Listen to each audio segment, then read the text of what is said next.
Well, Pete, All right. that's where we're rolling. So, Okay, Kyle. I think where I want to start out with is kind of with like the beginning. Before the VP8, where were you? How did you get involved with electrical engineering? How did you get involved with image processing, VP8?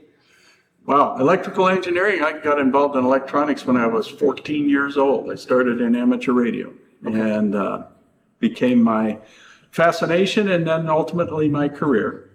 I was living in Kansas City, Missouri in 1972. I had been in the Air Force. I was aircraft electrician. I then studied at National Radio Institute for first-class commercial radio telephone. I also took some courses from University of Wisconsin in Madison in advanced electronics. Took a whole bunch of correspondence courses, Heathkit and other courses like that, but then got my first-class commercial radio telephone license. Worked in broadcast very briefly.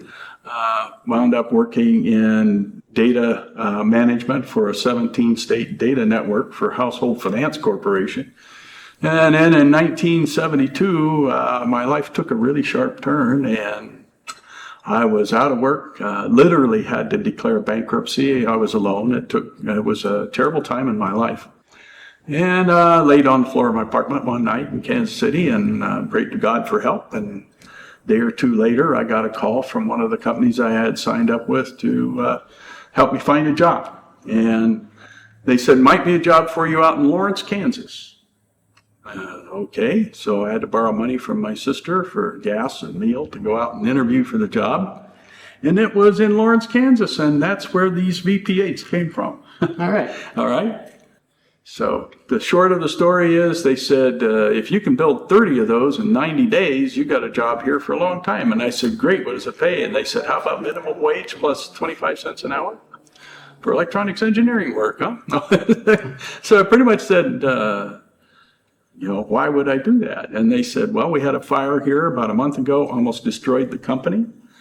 But we have orders for these, and if we can get them made and delivered, we'll have plenty of money. You'll have a job here for a long time, and the pay will get better. And it wasn't like I had something else to do. So I took the job. That became my career: image processing, remote sensing, geographic information systems, everything to do with light and spectrum and analysis of images from satellites to the ocean floor, literally. Okay. And inside the human body and proteins and protein gels and you name it. So it's a whole different field, and I got real excited about it. Took that job in 1972. Then it was 1976 when two guys from the Air Force Academy came.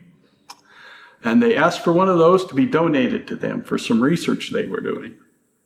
And to everyone's surprise, they donated it to them. And so then they looked for a volunteer to go install it because they didn't want to keep spending money after money.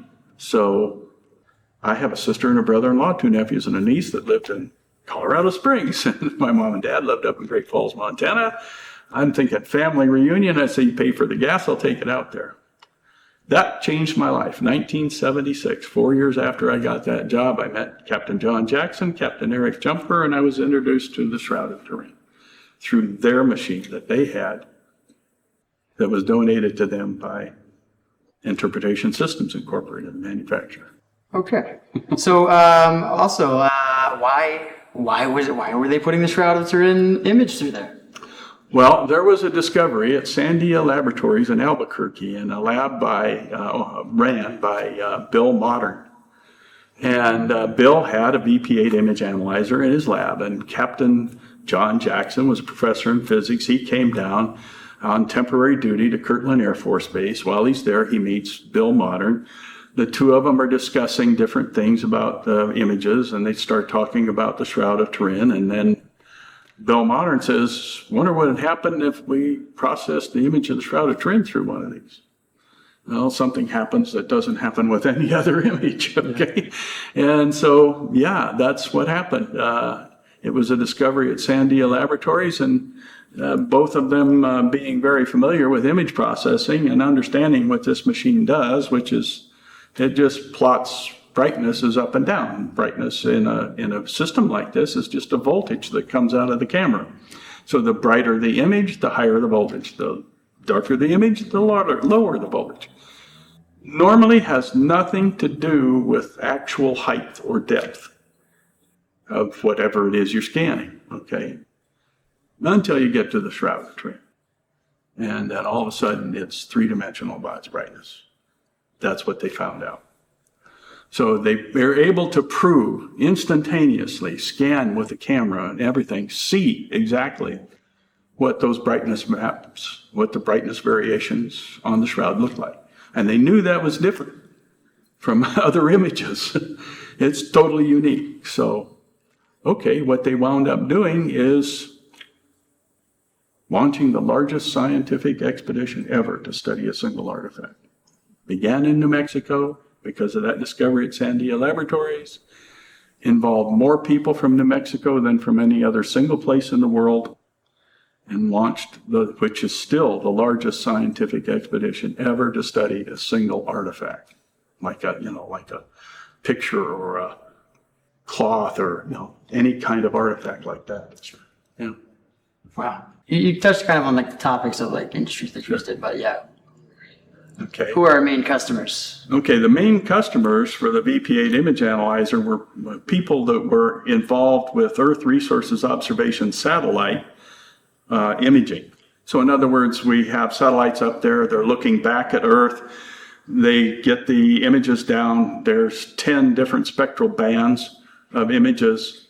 When they look at those, they can actually begin to tell the health of the crops, whether there's pollution in the water, all these different things about Earth. What kinds of crops are there? What's the yield look like? What's the vegetation like? Where are the riparian zones? Where is the fault lines? All these different things. But you have to analyze those pictures in order to pull that detail out. And so sometimes you have to combine parts of the spectrum. What's in thermal infrared with what's in near infrared, or what's in ultraviolet, or what's in the basic visible color band.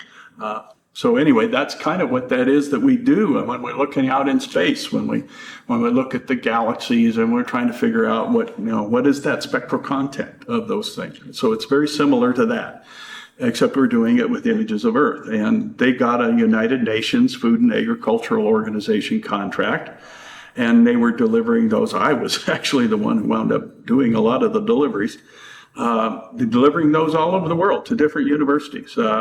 Several trips to Germany, Hanover, Frankfurt, Freiburg, Oberpfaffenhofen, Munich, Berlin, delivering VP8 image analyzers and the stuff that went with them for various applications, weather satellite images and other things. Most of those were satellite imaging.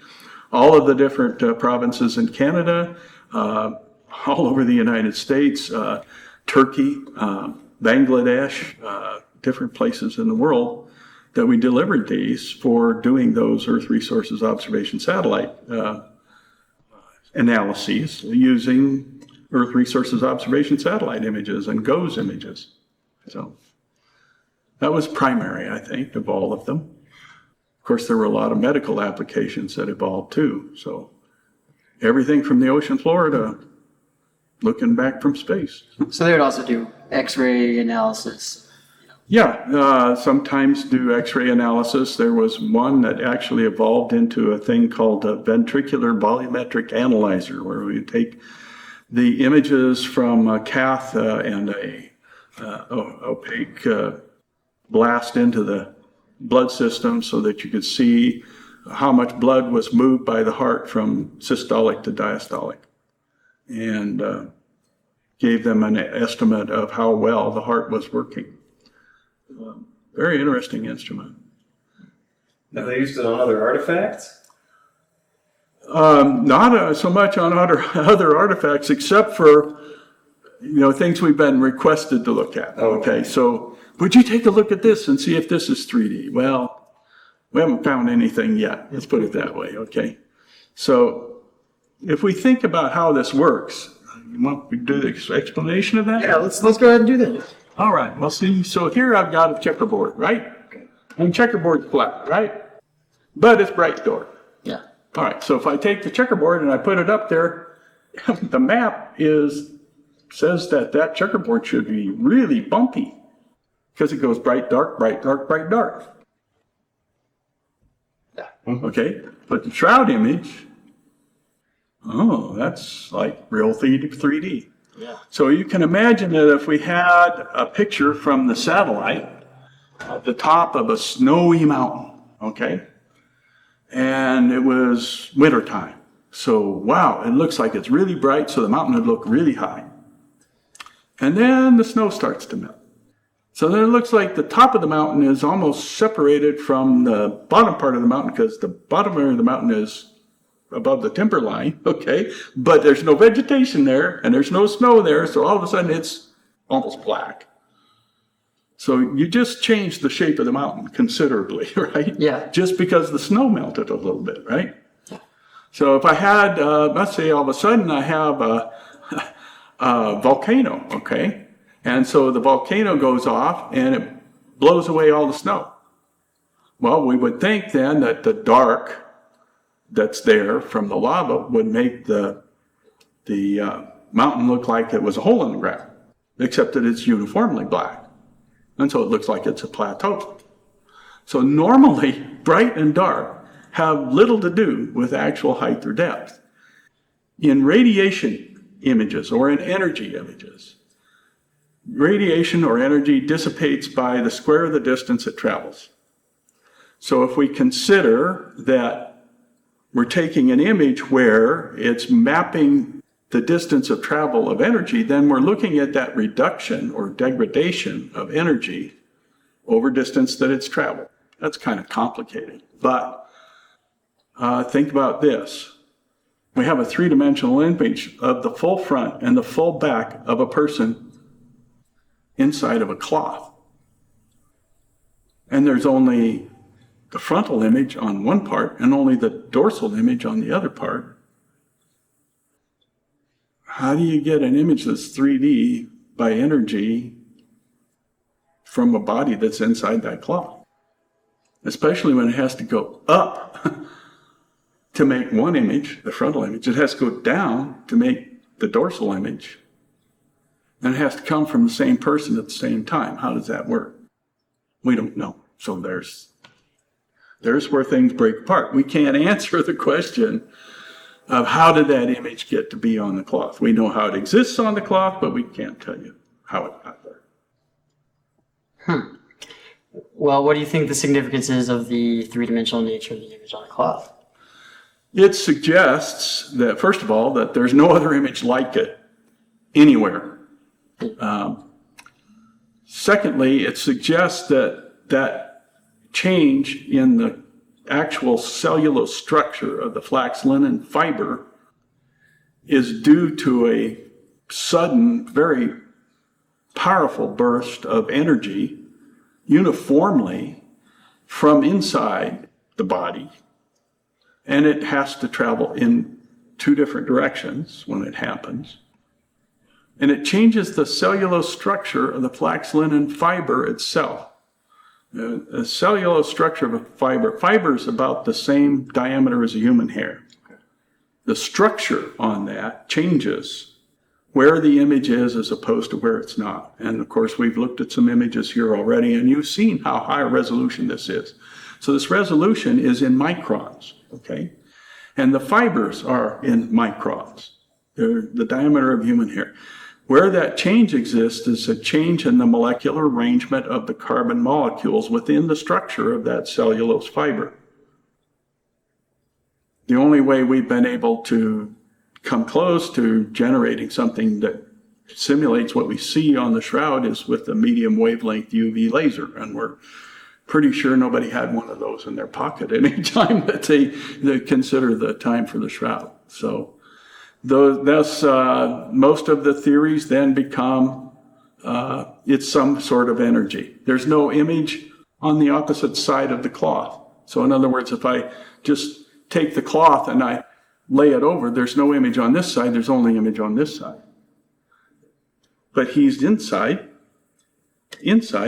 so there's image this way, but no image on the outside. And there's image this way, but no image on the outside.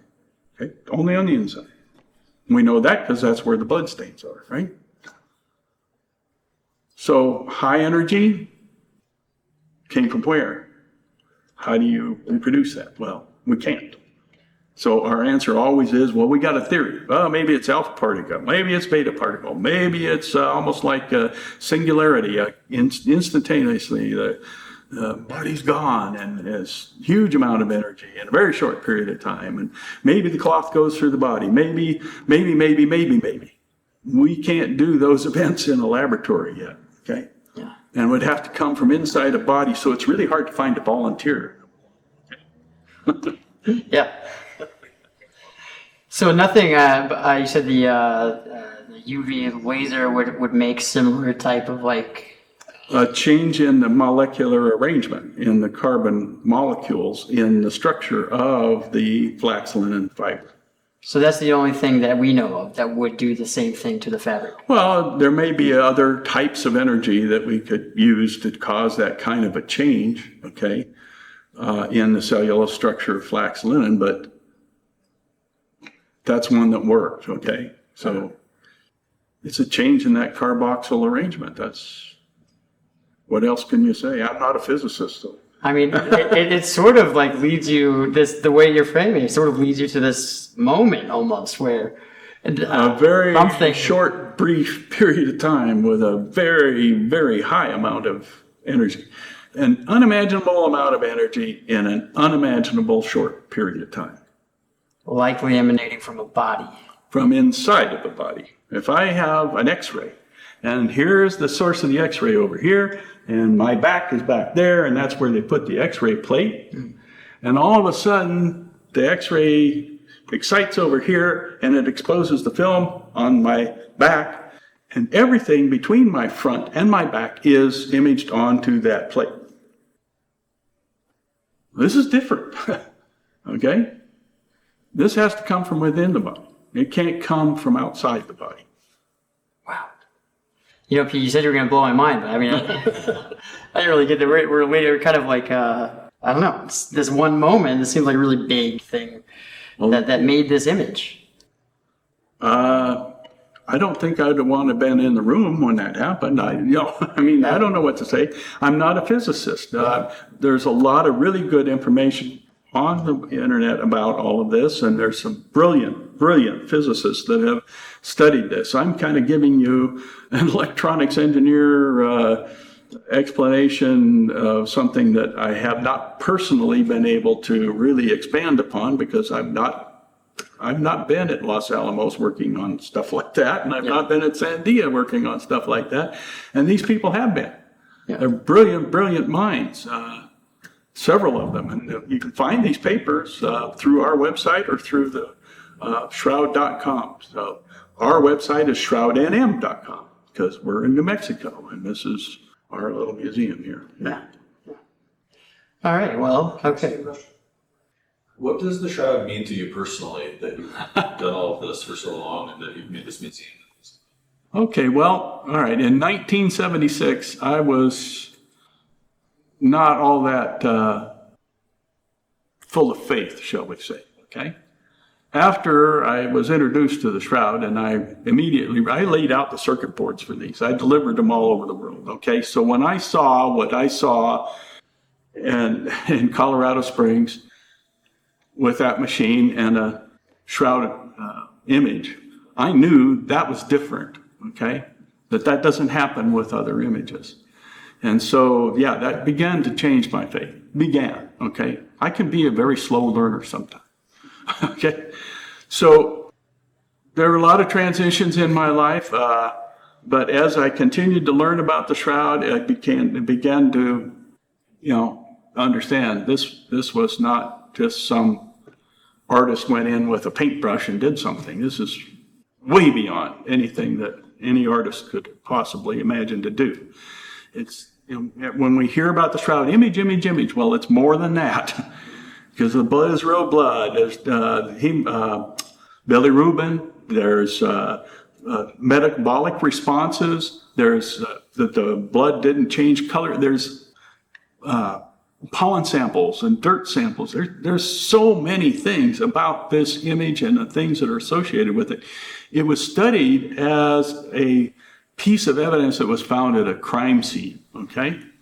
So what we're saying is that it's anatomically, physically, medically, metabolically, chemically, in every possible way, 100% accurate image and evidence of a person who's been treated as Jesus was, as we read in all the accounts in the Bible. When that begins to sink in, okay, I think it brings us to a question, it's the question that Jesus asked Peter, is who do you say that I am, okay? All of the scientists, 100%, everybody that's ever studied the shroud, they agreed that's not Elvis, okay? So, I don't mean to disrespect Jesus at all. I'm just trying to say that it's pretty obvious that, we're talking about Jesus here. Now, did I prove Jesus? No, I can't do that. Can't prove a person, number one, okay? Did I prove your faith? No, I can't do that either, because what you believe is what you believe. So there's people who are atheists, agnostics, Islamic, Jewish, Catholic, Baptist, Methodist, you name it, okay? What you believe is the question you got to answer. And if you've encountered the shroud, then you got to kind of start asking yourself that question. Who do you say that he is? And when I answered that question, my life began to change a lot more quickly, okay? So finally, ultimately, in 2009, I wound up being ordained as a deacon in the Catholic Church. So did it affect my faith? And the answer is absolutely. Did it affect the faith of others who were researching the shroud? Absolutely, without question. So what that effect was, that's their belief, okay? But I don't think anybody thinks it's Elvis. Pete, what place does the VP8 hold in that journey, in your own personal? Well, okay, so we can imagine a large amount of energy maybe caused that image, okay? Well, that was a large amount of shock, okay, when I saw that image for the first time. So I would say that the VP8 ignited my inquiry into what is this all about? And I haven't left it since. I've been involved in the research. I was part of the Shroud of Turin Research Project team. I was not one of the members who went to Turin, Italy, and worked on the shroud. I was asked to consult on various images, image analysis, data collection, multispectral analysis, spectrum scanning, and other things. So I would help by looking over those protocols as one of the peers in that particular area of science. So, that just kind of one thing led to another. The only thing, and I'm sure that anybody who's ever studied the shroud knows about it, in 1988 there was a carbon dating done. And the carbon dating said 1260 to 1390 written in a chalk on a big blackboard, and sitting there, very much insisting that that was the conclusion. Well, that was one test on one small area of the shroud, which has been proven to be not an example of the cloth anywhere else. Multispectrally, if you study the shroud in the area the sample was taken from, it's different than the spectrum anywhere else on the whole and entire shroud. We know that from photographs in 1978. We can prove it with the photograph we even have here in the museum. That it's not shall we say, a valid sample of the remaining cloth. There was only one area of test that was done. There was another thing that showed up, which is a thing called the Ross sample, RAES sample, which was taken in 1973.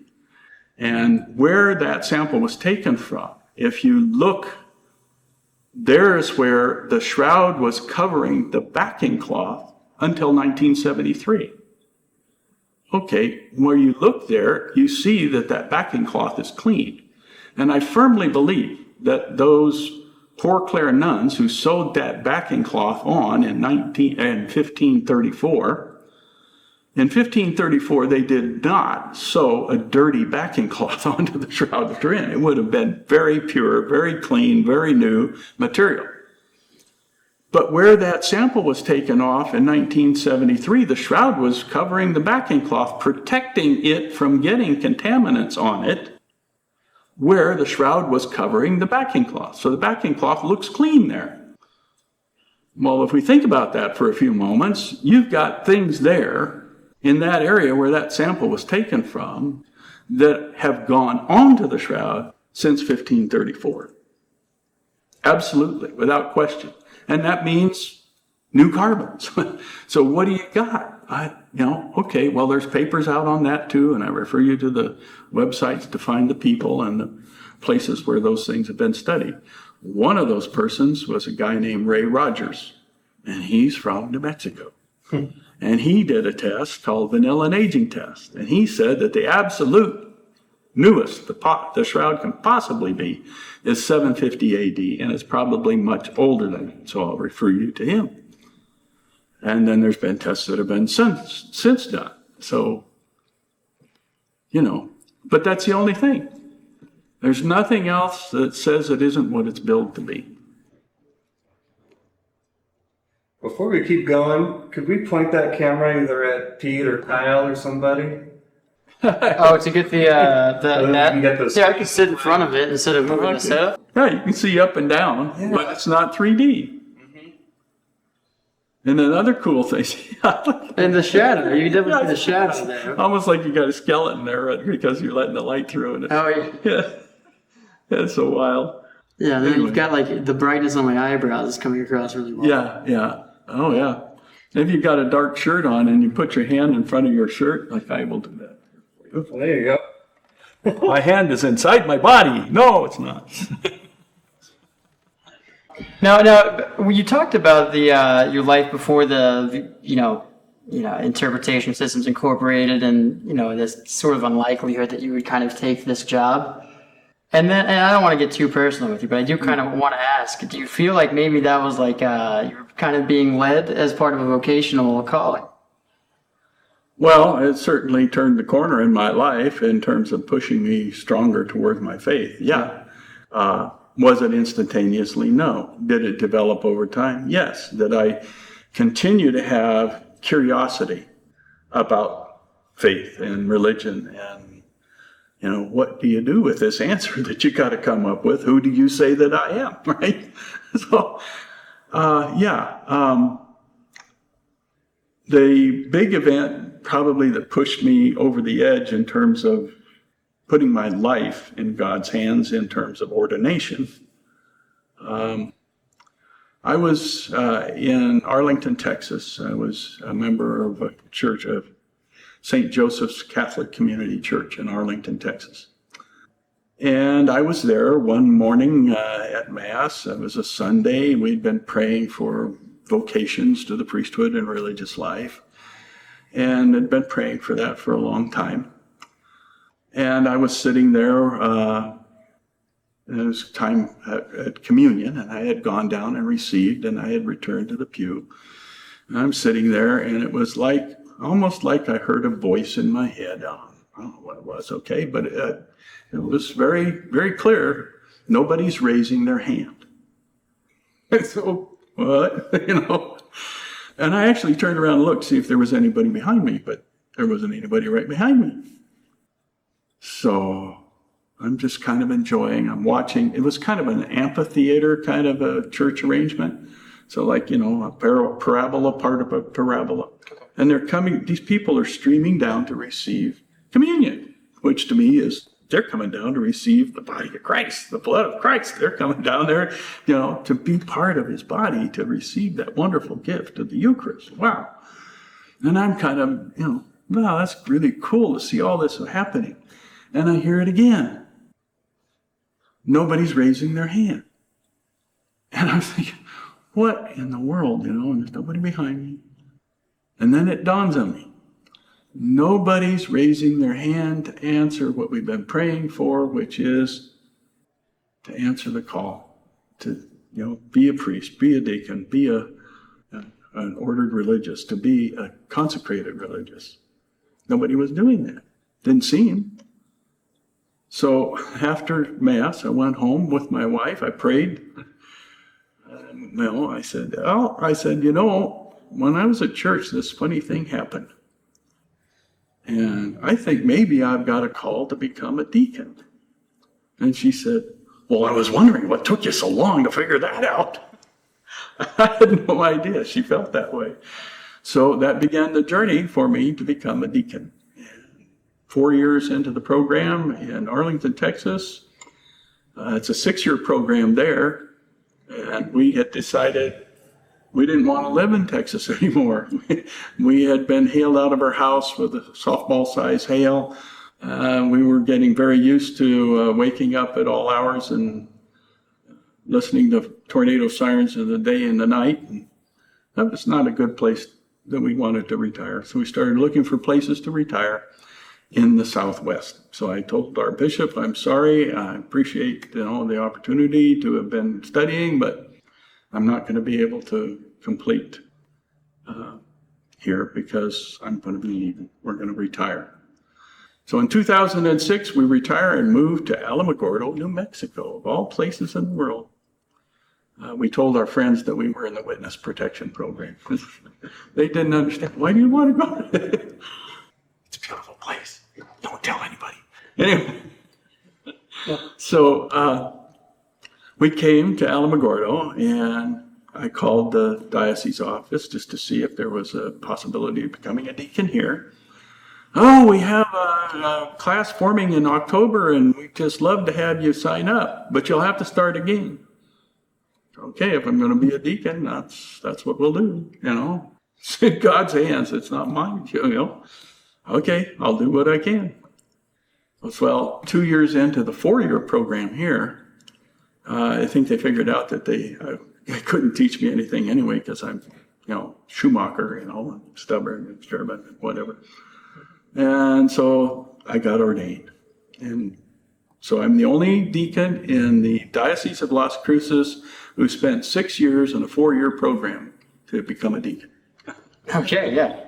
You're extra thorough. You seem to be a careful man spiritually anyway, so take an extra 2 years to make sure it's for you. Well, I think that was in God's hands because normally it would have been another 2 years.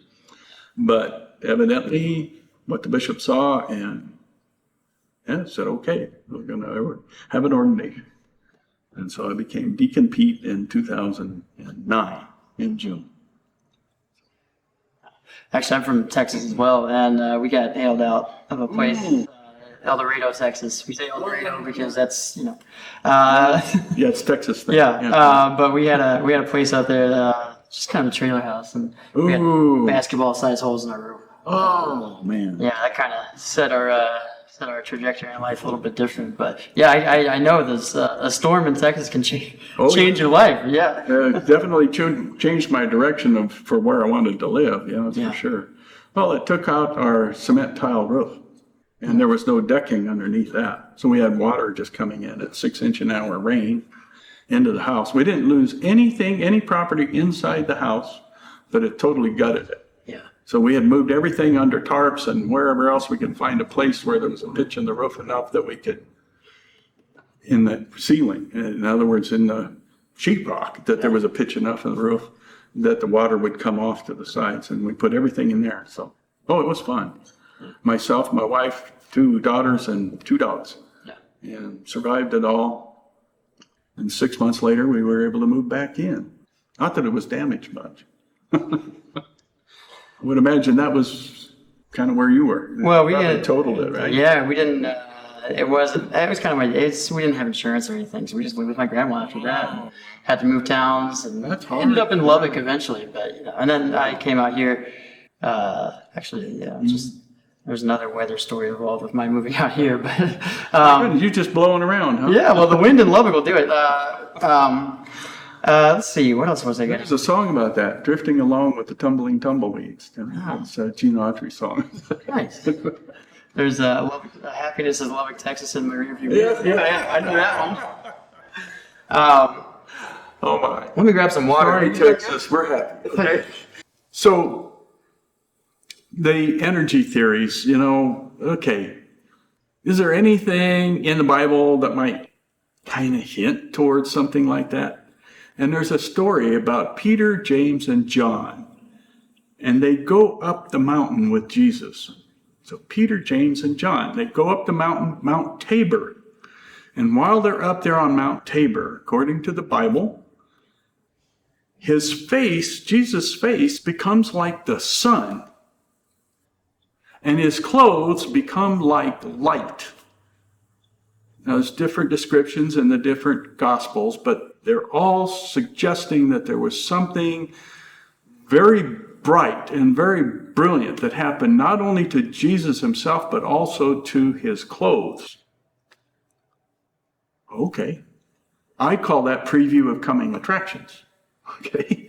Because if we do a fast forward, what's going to happen? Well, they come down from the mountain.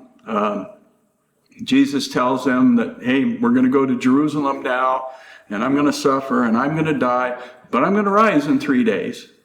And they're saying to each other, what's this to rise in 3 days? We don't get that. They talk about it, right? And that's also the time where Jesus asked the question of Peter, who do you say that I am? You're not thinking as God thinks, you're thinking as man thinks. All these things. And that's all in that general section of the Bible in the New Testament. Okay, so fast forward, we go to after the resurrection. Peter, James, and John go running to the tomb because they've got a report about there being angels, there being transfigured Christ that was met by Mary Magdalene. I mean, there's all these things, these reports, okay? And so they're running to the tomb. They get to the tomb. John doesn't go in right away. Peter does. Then John goes in. And they see the burial cloths laying there. That would be shroud. And the face cloth, the cloth that was wrapped around his head when they took him down from the cross, set in a place by itself, rolled up in a separate place. And then John says something very interesting. He says, and one came to believe. So I came to believe in burial cloths and head wrappings. Okay, what? What did he come to believe? I think that he's saying that he came to understand what he was told after they came down from Mount Tabor, which is he rose. It wasn't that somebody went in and resuscitated him and he got up and threw those burial cloths on the ground and marched out. It wasn't group of people came in and stole the body and threw everything on the ground and ran off. There's the disposition of the cloths that he is seeing. And maybe he's even seeing an image. And maybe this was like his garments when he was on Mount Tabor. Maybe it was still glowing. I don't know. I wasn't there. We lost all the MP3s. I don't know what happened to it. We had even some beta camp. It was gone too. But anyway, we don't know. We don't know what happened. But he's obviously been struck, been stunned by something he saw, because he says, and one came to believe. And I think that what he came to believe is that was the resurrection. That he was witness to something that had happened and that he did rise from the dead, and he wasn't there, but the burial cloths were.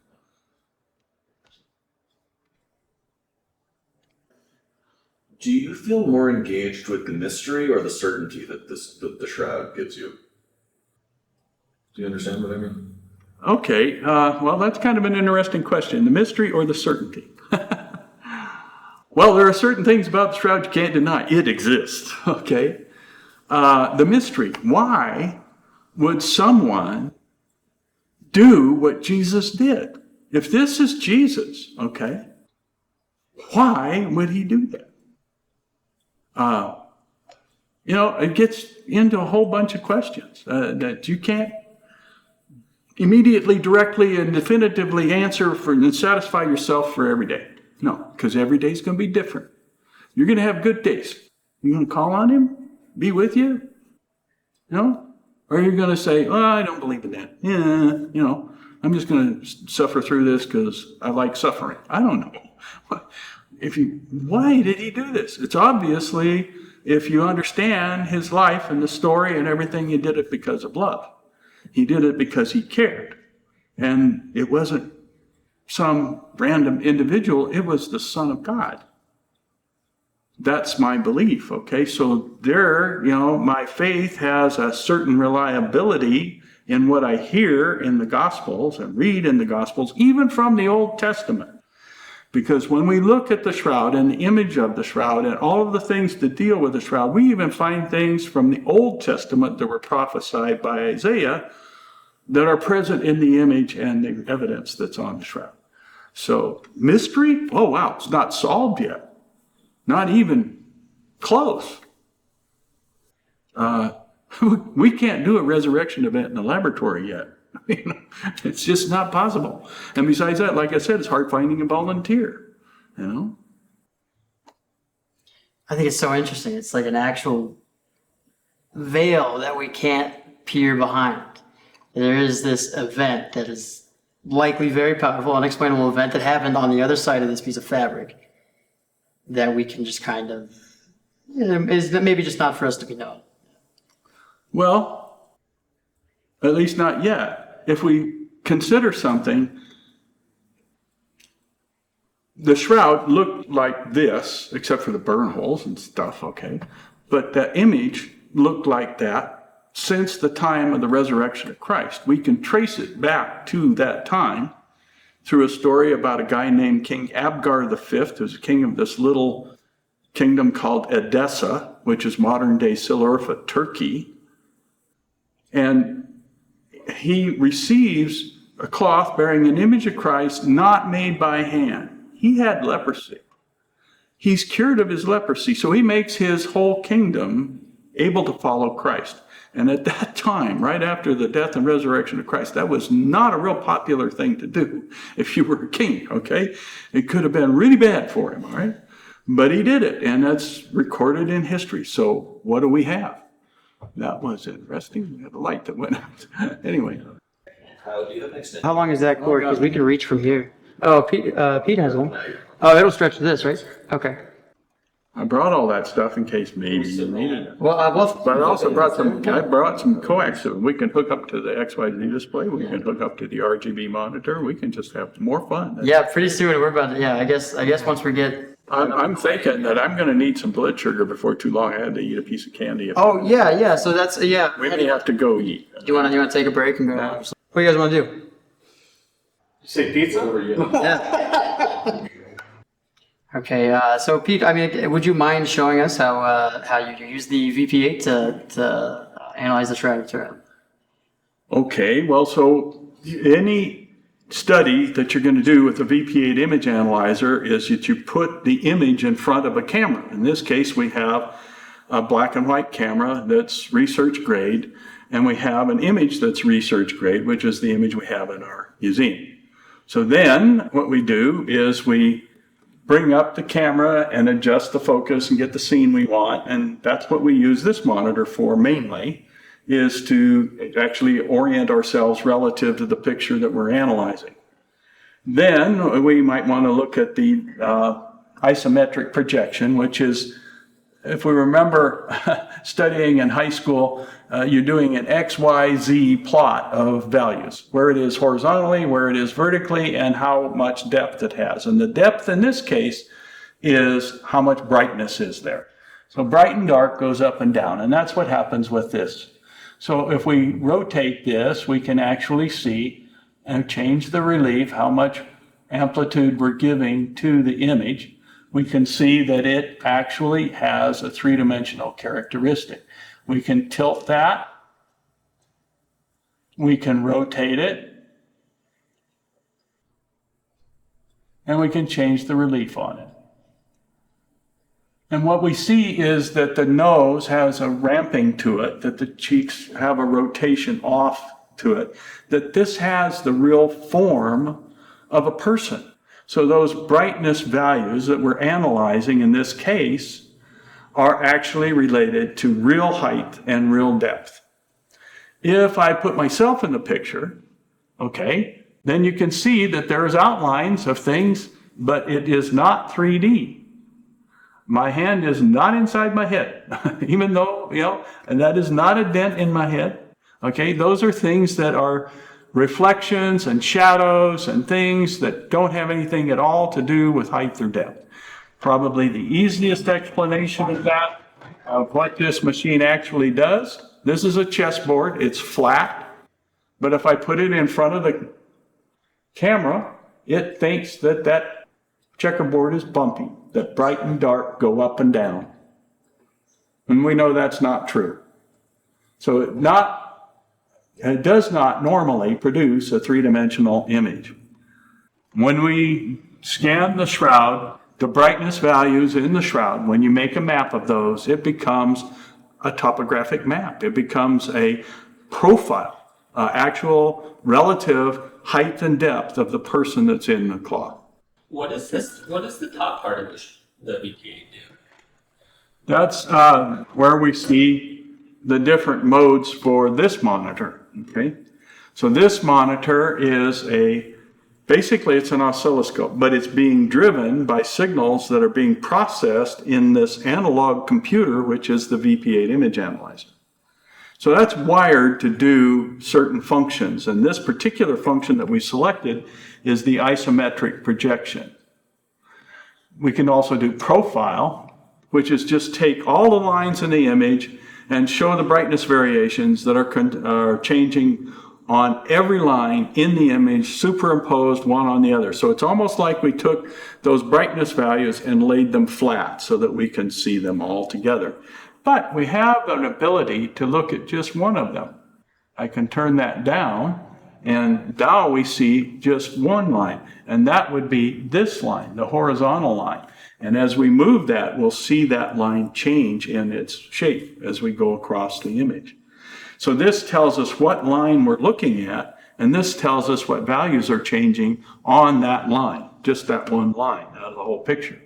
And we have the same thing for the vertical cursor, and you can see that moving here, and that's just as a pointer across each one of those horizontal lines. So that's that function. This function is just simply to make a picture of what's on this monitor, on the green monitor. So that really has no function other than what this does. So it's just a means of getting oriented on that oscilloscope image as to where we are in the image and what we're looking at. If we take the isometric projection and we turn down that image, I hope you can see it's right there. There's a line. That is that vertical line. And if I move it, you can see it changing shape. So if you look over my shoulder here, you'll see that I'm moving that line. And as I move that line, you can see each line vertically that's being picked out and the brightness variations on each one of those lines. So when we look at them all together, tilted and rotated and whatever, that's when we see the actual brightness values being mapped in XY space, if you will. So back to math, isometric projection, okay? So that's a unique response to images. If I take something like a nice piece of print, it's flat, the print is on the paper, but the machine thinks that everything that's printed should be embossed. And you can see reflections from the lights in the room. So it's nothing to do with 3D until we get to the shroud. Wow. Is there a history of the machine, like when it was created and who invented it? Well, in between my ears, there's a history. Okay, it was basically born out of research activities, people that had worked at the Center for Research, CRINC, at the University of Kansas in Lawrence, Kansas. And the principal engineer for the project for the VP8 was a gentleman named Dr. George Dalkey, PhD in physics, brilliant man, tremendous understanding of doing math with circuits. He would look at an image and he would think about it, and then he could imagine that image being analyzed for different purposes by mathematical combinations of images or selection from within images. brilliant man and designed several different devices, and actually went on to have a great career in digital image processing as well. I learned a lot from working with him. He was a brilliant, brilliant man. There were some others there that were very brilliant people. But the history was that we were in a little place called the Indian School, and that was India, people from India, Indian School, in Lawrence, Kansas. And that's what the building had been. And they moved their factory into that building. That's where they started. And it went from there. It moved to Overland Park and then was sold off to some other companies over decades. See that knowledge and that design capability moving on down in history. I had an amicable separation with the company in 1978 and moved back to my home state, which was Great Falls, Montana, and started a company called Majoronics, actually Electronic Devices Incorporated, which became Majoronics Corporation. And that's where I did some development of hybrid circuits, things that were analog and digital. So they would combine the two capabilities and manipulate images in different ways. So that's kind of the history there. How many VP8s do you think exist? Over 100, I don't know exactly how many. I know how many I know that exist now that I know about are like 7 or 8. Well, this is a new one, so 8 or 9, okay? So it's nice to have old number 84 back here. Thank you, Kyle. Yeah. But anyway, they're in different places, and some of them I'm sure are in a scrap heap somewhere, and some of them are maybe yet to be put on the surplus market. I don't know. I mean, Kyle rescued this one out Yeah. of the shelf, and nobody knew what it did. Yeah. Would you mind telling Kyle? I asked earlier what the likelihood of this. This was very likely part of the Shroud story. Oh, good, Yeah. good. I wanted to know about this. It probably was, all right, because there was a tag on here that says that it was, before it went surplus, at Los Alamos National Laboratories. And so there were people at Los Alamos National Laboratories, very prominent researchers into the Shroud of Turin. One of them in particular I recall immediately is Bob Villarreal. I spent a lot of time on the phone with him, even after I moved here to New Mexico. So we had many conversations. Brilliant physicist, and there were so many other people up there in Los Alamos that were acquainted with the Shroud and the research done on the Shroud and so on. And it's a fascinating story of these different people and how they came together and began to understand some of the things about the Shroud. Bob Villarreal had a theory, I believe it was about alpha particle causing the image on the Shroud. I'm not sure. I'm not a physicist, so I'll leave you to find his papers. He wrote several on the Shroud and researching. So he was affiliated with the Shroud research, and that's because how many VP8s were in Los Alamos? Likely there were more than one. I don't know exactly how many. I probably installed that one because I was field engineer at the time. So I probably installed that at Los Alamos. I know I installed one at Sandia, that one that was used by Bill Modern. And I also know I installed one that was out at White Sands Missile Range. So I know there are several that were, or maybe still are, in New Mexico. I don't know how many. This is a very New Mexican story as well, with all of it seems everything's kind of localized. There is a huge connection between the Shroud of Turin and New Mexico history. And that connection is brought about through the discovery at Sandia Laboratories in Bill Modern's lab when John Jackson and Bill Modern first put an image of the Shroud of Turin through a VP8 image analyzer in his lab. That launched the largest scientific expedition ever to study a single artifact. And that still is true today. And so this was 40 people, 24 hours a day for 5 days straight with 6,000 pounds of equipment, went to Turin, Italy, and in the palace of the House of Savoy, studied the shroud, examined it, poured over this cloth, 14 feet long and 3.5 feet wide, poured over it 24 hours a day for 5 days straight. Collected all kinds of information, photographs, samples of pollens, everything.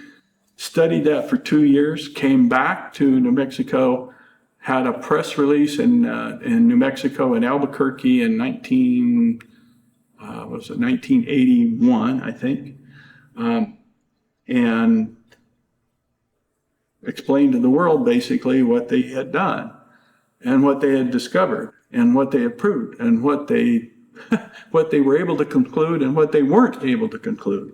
So after all of that, everything done, we can't tell you how the image got onto the shroud. We can tell you how it exists on the shroud, but not how it got onto the shroud. Another question about the VP8 here. You've shown me a lot of the stuff on top, and that's a section I've never played with because I don't have a display for that. I mainly use the controls on the bottom. I know, and I want to see some of this. Okay. But so that's actually so I was in Surplus City in Albuquerque with my coworker. I was looking for old video equipment. That's where you got this? Yeah. I love it. So I was looking for old video equipment, and just because I had started this, video art stuff, and my coworker liked he was new. We were kind of getting to know each other. We're friends now, but there was something to go do together on a Saturday. We went to the Surplus store, and I found this. And what stuck out to me, what I wanted to know what it does and everything like that. So it has video on here, which is the only thing that really tipped me off that it would actually do something. Yeah. So it just says video. But the magenta knob was the one that intrigued me. I said, why do it has every knob. And magenta's not on your normal list of colors. Magenta is like this extra one that if you have more colors that you're trying to name, you would name it magenta. Same with cyan. It's this extra sort of name for a color. And I was like, wow, this must be an expansive machine that I can get a lot of color out of. It says video and has all these colors. So I figured I could do this. And What's interesting is those are all false colors. They're not real color. It's not the color that you would put into the unit from the camera. This is a black and white camera operating device, basically. Yeah. And so all of those different colors are colors that are assigned to different brightness values within the image. So if I take this knob here and I put it into test slice, all of a sudden you see a portion of all the brightness values from blackest thing to the brightest thing in the image.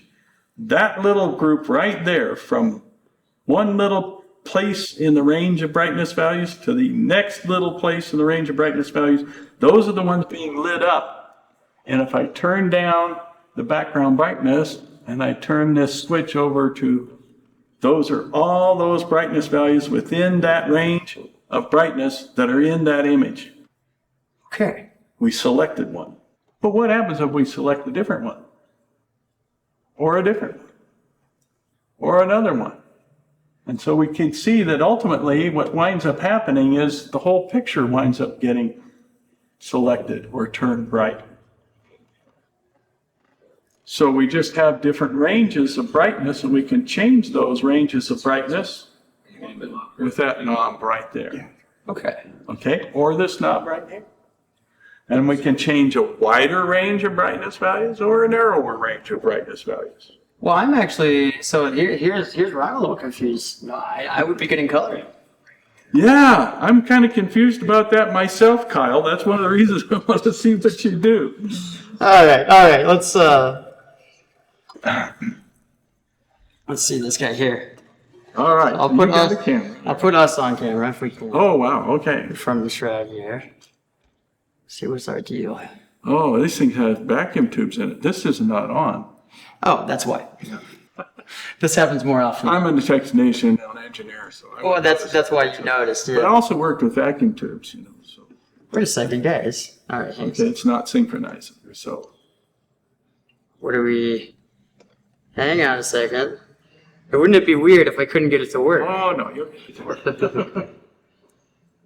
So we got something wrong with our vertical sync, and that's. Well, it could be. Let me remove this It's on the guy. back. Okay. Oh, yeah, that's also possible. Oh, there it goes. What happened? Oh, was it? Less connection. Oh, there we go. Okay, see now. What are we here? Here's what we're talking about. This is our color effect. I love it. So this is our shirt, and so I can come over here on our band size awesome. multiplier and kind of rotate through some of the colors that exist, Wow. or have it. I guess we're having it create colors. Evidently, that's what you're doing. This is all new to me. I just haven't seen the unit do this ever before because guess what? It's not supposed to produce real color onto NTSC. Okay? But basically what you're doing is the same thing I was doing over there where I'm selecting different brightness values. And so if you change any of these knobs along this area, you'll see that change up there. Yes. So let's change the base value.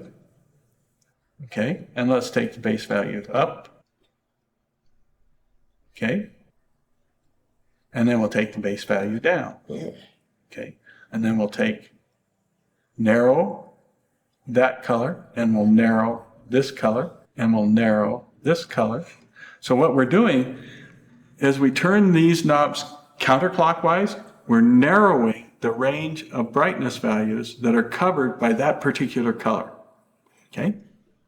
So there you go. I'm making them all go down, be a little bit narrower.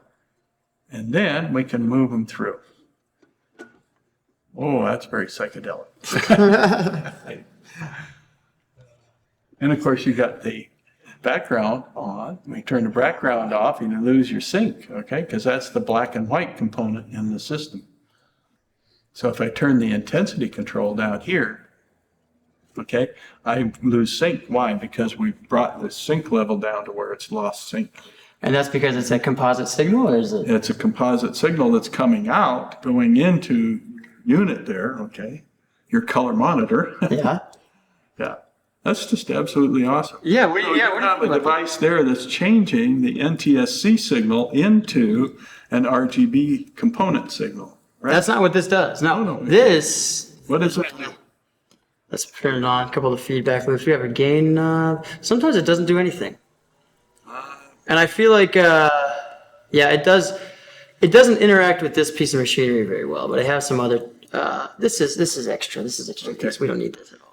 Okay, well, I'm just curious. Yeah, it would. It's basically just an enhancer with a feedback loop, and it'll kind of change some horizontal sync, and we'll have some vertical, the vertical, and we'll have vertical lines going across and kind of widening. Ooh. You know.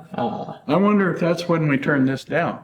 Try it now. See if it does something. Oh, okay. Let's see if we. Oh, yeah. We get a bit of. We get a bit of a response out of it. So it's all where we set this one, right? That's our video intensity knob, huh? Yeah. Wow. Oh, yeah. See, we get That's the hands on the shroud. Oh, yeah. That's just selecting those brightness values. It's interesting because it's All the ones around it. It's very dependent on where I am in relation to like the light, Because we're changing the how reflection. much reflection is coming off. Wow. But you can see the wound clearly very. It's very interesting. Yeah. So we have different video mixers. What we do, we take Erin's audio reactive animations. We put those through different video mixers, and we could do mirror them vertically or horizontally or whatever. Oh. And we kind of make fun shapes, and they're sort of Erin program. He's a genius at this program called Touch Designer. So he'll program video game controllers to maybe move the camera in this animation and possibly change certain colors or whatnot. But then also the audio is making the whole animation move. So And these are real-time generated graphics too. So it's not preset. It's a network that is generating that. the graphics in real time. Right? Wow. Yeah.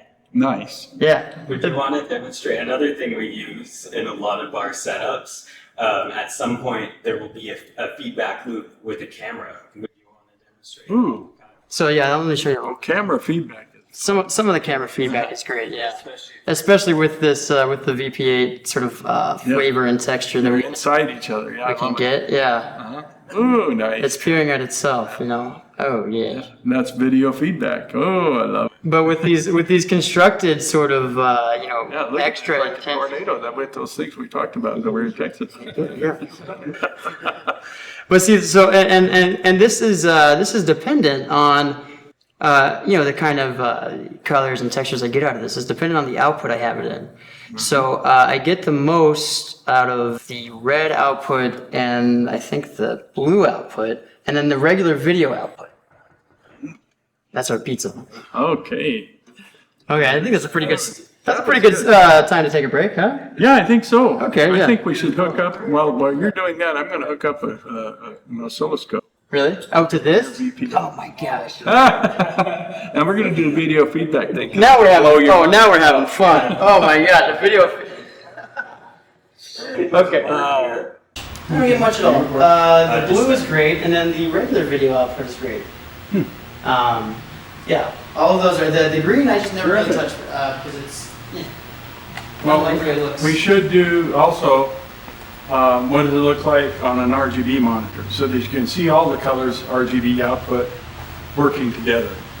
'Cause I think you'll like that. Okay, yeah. Let's try a few of these. We'll do that, and then we'll take that camera down and we'll aim it at this monitor, Hey, and it'll go zzz, and you'll see it over there. this is great. Yeah, I would like to do that. So, what do I need to do to help you do that? Well, is that what we want to do now? Yeah, let's do the feedback loop. Feedback loop. On the XRT. Really simple. Okay. We take this off the shoe, as soon as I find the little. Right. Hey.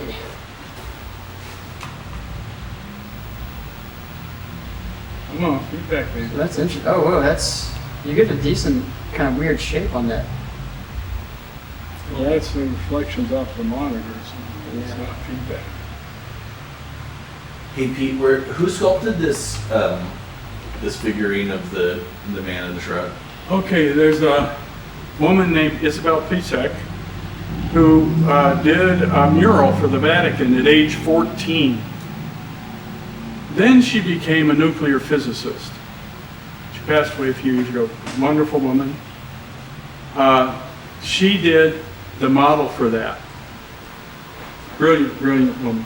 And then there was a casting made in urethane by a friend of mine who was a shroudie named Kevin Moran.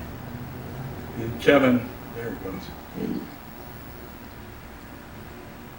Oh, feedback, baby.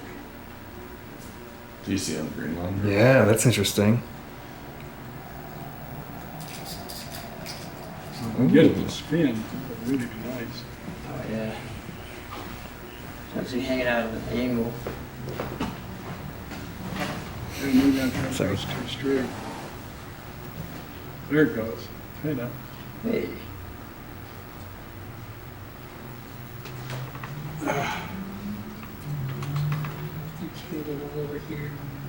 You've probably done this more than I have, so. See if I can kind of line it up. Can you get it See, it further doesn't from the have an monitor? automatic virus on it, so Let's see. that has an auto virus that might be helping it too. I think it might be just because the. Well, there's a simple way to do this. Plug this into your camera. Oh, let's do that. Take your camera, aim it at your monitor. Well, no, to do that, you have to aim at my monitor. Yes. That's all right. Let's do Put that. a T on there. And whoa. Whoa, that'd be funky. One of those $75 T's. You Yeah. don't have to pay $75 for it. Yeah.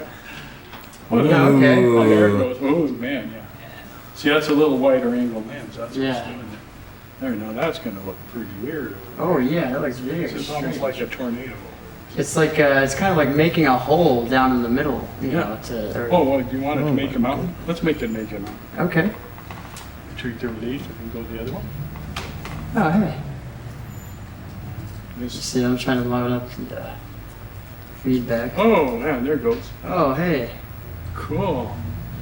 That's weird. Looks like a gear. Yeah, you get like a something you can get into this like sort of spinning shape a lot. Yeah, that's what that it almost looks like a. I think it's a low pressure system over Albuquerque. I'm not sure. Hey. Here, let's turn the leaf down just a touch. Okay. Now try it. Yeah. Oh, that looks nice. Oh yeah. Yeah. Oh, it's almost like So you want to sculpt. be able to play with that. Yeah. Yeah. No, I can't wait to bring my, well, because I mean, I need to take it tomorrow, but, bring it back down and get an XYZ display. I think you need to take some of those and make 3D models out of them on a plastic printer. Yeah, That's I have cool a 3D idea. printer. That's a great idea. Is there a way to get these files out, or you think just... Yeah, there's a person that took the VP8 image off of the shroud, took it through the VP8, processed the information through a computer into a 3D printer algorithm, and printed out night lights that we have over here. What? Cool. They're actually That's what I'm 3D getting. from the shroud. Yeah. Very Yeah, cool. put your hand in front of it for a Very second. If you, let's see if we can get a, maybe up a little to the edge or, I don't know, I was hoping to get like a bunch of hands, but this is, it's just such There you a, go. such a ghostly sort of image, Oh, of course.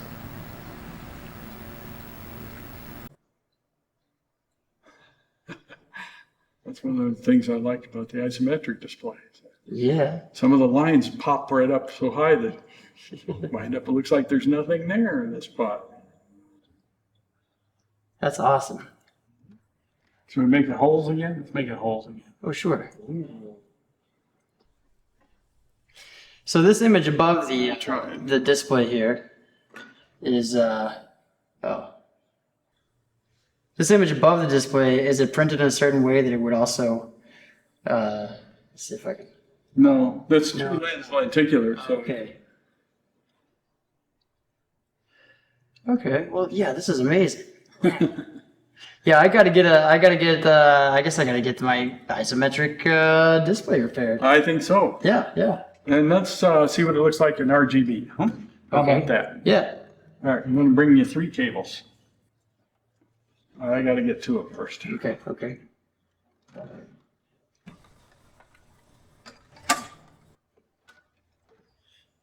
So much fun.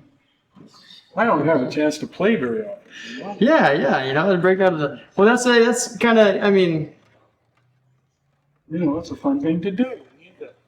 well, that's what I was wondering Something earlier. is different. I imagine people bring in stuff, for you to put through Oh yeah, it happens. your thing. I'm getting too short on my cables. Oh, I see. So, What's been the most interesting item someone wanted you to photograph? wow. I don't know. None of them come out 3D. Yeah. So It's always, different stuff. everybody just wants to see if it'll be 3D. Usually that's the prime reason. What about the Siderium of Ovidio? It's Sudarium of Oviedo. Oviedo. Oviedo is a town in Spain. Yeah. No image on it. Nothing. No, because it wouldn't have been on his head at the time of the resurrection. Oh. So if you think that's what caused this image, which is what I think, then there wouldn't be any image on it because guess what? It wouldn't have been on his head at the time the resurrection event occurred. I see. So we were actually talking about this machine as being, I don't know, we had kind of a resurrection machine, because we dug it up from the dead, So That's cute. I like that. yeah, we started on The the machine recording. has been resurrected. Did you see that explosion? That's also kind of what it does. It'll bring back sort of enliven this image, and I think one thing I think is really neat that I like about what Kyle does with it is that it feels like Hook this one up to rest. okay. the machine is once again doing something that only this machine is capable of. I feel like it was for a very long time something that might have been the only machine capable of doing what it does, and it is, at least to us. Well, it's the only one that could do it in real time. Yeah. In analog, so yeah. Kind of interesting. What we're looking at in these different colors that are on these knobs in the front is actually a digital signal, on off. And there's a range that's being sent in the analog domain that is kind of like a volume control. And it's saying, if you can imagine bright's down here and dark's up here, okay? Now let's think about it like a loaf of bread. And so we're going to take that loaf and we're going to run it through a slicer. And we're going to say, well, I want this slice to be that thick, and the next slice I want it to be that thick, and the next slice I want it that thick, and this one I want it to be real narrow. And so you set up 8 different slices that are ranges of brightness, right? So that's the range of brightness. Turn it over, stick it through the bread slicer, set your blades where you want them, and that's what comes out. So the third place slice is going to be the width of number 3, which is what color? Green. Ta-da! Nice. This one goes to green. So then it makes up the color. How does it assign? How does it assign these colors? I mean, you assign what The way it's band. wired, okay, so that's the analog part of it, right? It's not Okay. computerized. So each of those different comparators that are looking at those 2 different thresholds of brightness, the width of your blade, right? Mm-hmm. That output is just a single output that goes on or off. So whenever it's on, it's wired to, it's wired to the part of the machine that makes green color. Isn't that cool? Okay. And then you take that one next to it and it's a different color. And that one goes to inputs that will result in the combination of red, green, and blue to come up with that color. So it's like light transmission, red and green and blue. So you get red and green. What color do you get? Brown. Yellow. Oh. Red and green. Red and green makes yellow because it's light transmission, not pigments, not absorption. Okay. Graham knew. He knows the CMYKs. How much did this machine cost when it was new in the 70s? It was about, well, for a complete system, you were looking into the tens of thousands of dollars, perhaps, depending on What was included in the full system? which one is this getting. No. Is that what's happening? I think so. We're just running out of room. Oh, you know what it is? I'm knocking your video cable. Oh. Oh, geez. How's all that? There we go. Okay. Wow, we now have color, and it's coming out of the VP8. Put it in test slice. Slice test. Slice test. Okay, we're not coming from you. Why are we not coming from me? Well, this goes. Oh, because we're going into your machine. We're going into your machine. Not in RGB. That's why Oh, yeah. I can't put this in RGB. Oh, gee, come on, don't do this to me. I'll knock something loose. Maybe we'll knock loose. That's this. How much did you pay for your machine, Kyle? $75. Ah, come on, baby. Don't give up on me. Tell me if it comes back on. Okay. See if they agree. Were there other devices that you worked with, Pete? Check your wire. Or was this the only one, really? Well, no, I worked on all kinds of other devices. I worked on, there we go. Got it back. For when you worked with that company. Huh? Yeah, that company made all kinds of different products ultimately. One of them we made was used for weather satellites, making movie loops.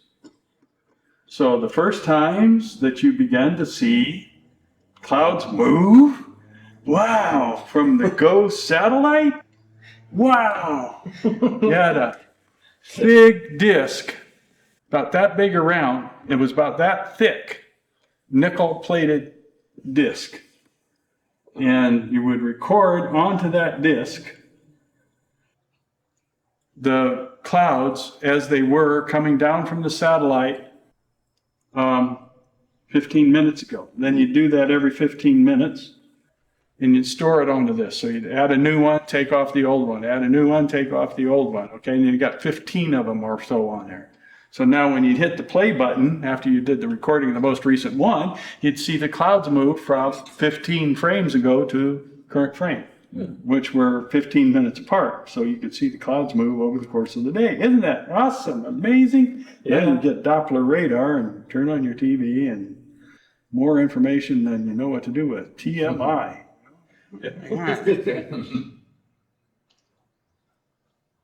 Okay, I gotta figure out this monitor in it.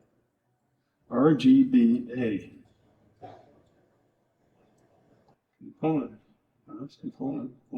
You lost your picture again. I'm not getting it. I don't know what I don't know helps. either. No, it's something to do with. No, it's not. Can't be the camera going. No, camera's it, yeah. It's something over here. It's one of my cables. Let's see. Anything? No.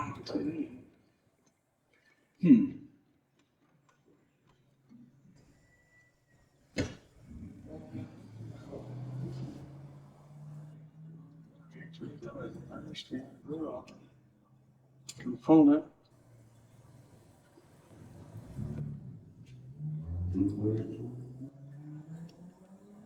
There. Oh, we're back now. RGB. Okay. I don't understand why it's color. And put it into sliced. It is in sliced. Slice of the test. It can't be right. Slice video? Why is it doing that? What about think? Thinking. Oh, it's because I need to be because you're going through my machine. That's why. Hey, how about that? What a deal. Oh, it's amazing. Why did we So plug in? technically, we've got two VP8s hooked together right now. I don't know how we did that, actually. Um, Okay, you got your camera going to my machine. Yeah. Okay, take your camera, put it into your machine, then we'll see it from your machine going into here, because that's where we wired RGB. So put your camera on your machine. Okay. There we go. That's why. But also, these, kind of as a treat to get two VP8s hooked up to each other. Okay, that's yours. Let me get this one here for my camera. All right, now that. So now I've got the video coming through here. All right, now you are switched. Yeah. All right. Oh, we got this hooked up. We got this hooked up to your VP8. That, and I'm on RGB. red, yeah, I'm on RGB with everything. Okay, and you got your video input tied to your camera here. My video input side of my camera, the output is going straight up to to my monitor here. Okay, so your monitor is showing what's going through your VP8 on your camera. This should be able to see what you've got there over here Yes. on RGB. So, We call this the gazintas. Oh yeah, we do call this the Gazette. yeah, Because this this goes into You gotta watch the Gazadas. That's Gazette. I hadn't even thought about that. yeah, you gotta watch those. Let me tell you. You're teaching us, Pete. You're teaching us. Huh. I know it's hooked up to the RGB on this thing. Why isn't it bringing it up? This makes no sense at all. We've got. Oh, there's something there. What is that? It was just like a weird band. Is that my cursor? No. Well, if you got your horizontal cursor, turn it counterclockwise. Horizontal cursor. Okay, if that was it, then it would have gone down. Okay. Band size. I wonder if that whole part of your system is not working. That's possible. Yeah. But what I can't understand is how did we get, because we had line like you have here showing up over here, but the colors were different than you had there because we had different inputs going in here. All right. Now that I've said all of that and have no idea what it meant. Yeah, me too. Do you think the displays on the two VP8s are different colors? Well, it's because it's reacting with two different monitors and it's coming from two separate outputs. No, I mean these, the number displays. The number displays are for different purposes. X and Y where is the cursor. So if I go X and you move the vertical cursor, that's moving left to right across the screen. Okay, and you can change the calibration of that by this. Okay. Okay, so it's calibrated with 0 being roughly at the center of the screen. Okay, which is another interesting thing. Why can't you see a cursor on this monitor if you're on the video output? If you're on the video output of the VP8, why can't you see a cursor there? Turn that over to video only. Video only. It didn't change. So you're going from the camera to that monitor. I think that's Oh, that's all not- straight out. Let me see. Hey! The switches in the back. Let me just make sure. Position. What's that? There's no switches to be worried about on this one so much. Oh, This I test. think it's probably me. So that's my input. This was the very first one. That's it. That should go to your camera. Does that go to the Gazinto on your camera? Let's see. No, this doesn't go in. Ah, That might be an issue, Pete. yeah. Could very well be an issue. Okay, okay. Hey, who knew it was not a problem with Shorten the headset of the operator. This is it. Okay, okay, wait a second. So video out.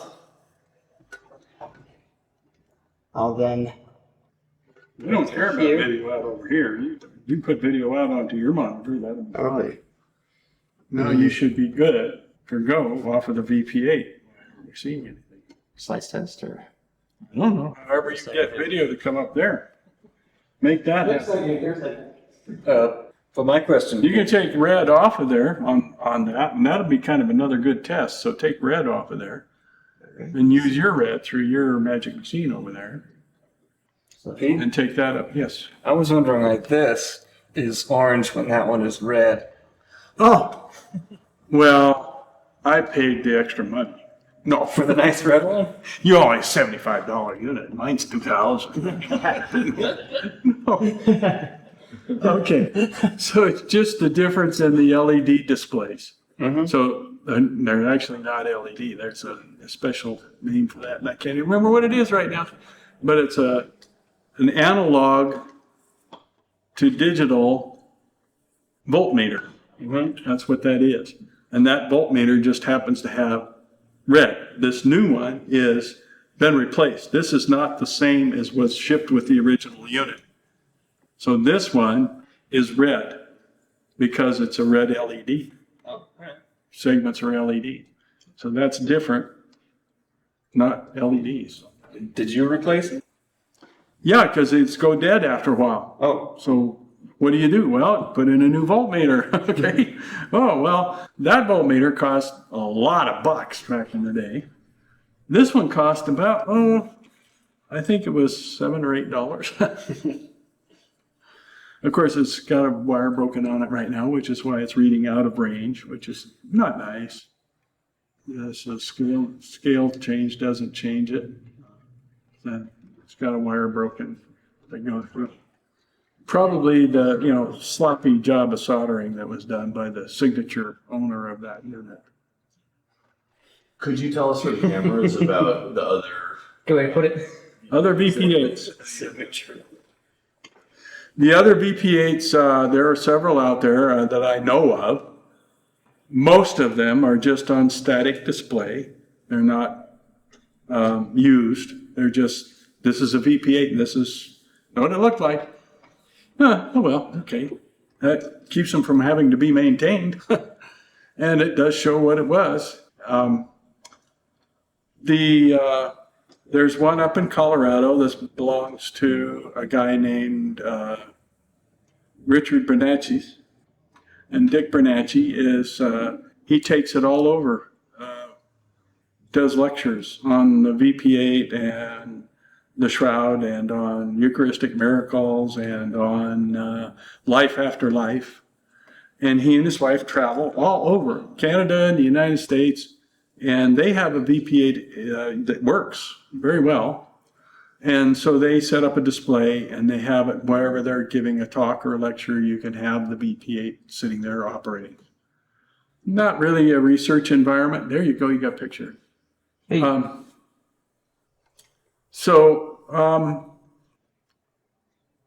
got a VP8 image analyzer there that they use for that. Then there's one in Colorado that I believe is owned by used to be Captain John Jackson. I think he has it at a display. I'm not sure that it's hooked up and working. I know that he has one, or at least he did.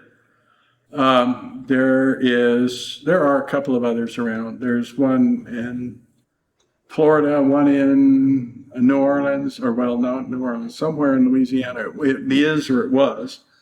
It might be one that's been moved from there. There are a few around, scattered around. Probably if you go to shroud.com, you could probably find out where they all are. I think we have the only one that's hooked up and able to do research on call. I mean, you come down and you want to study this or that, or bring your photos, whatever you want to do, and we'll try to do it with you, okay, within reason, and try and see how it works. Have you seen a modern digital equivalent of it that does something? Yeah, you can get it in your cell phone. It's called Image J. There's an app that you can get, which is Linux, or Linux, however you wish to pronounce it. I won't get into that discussion.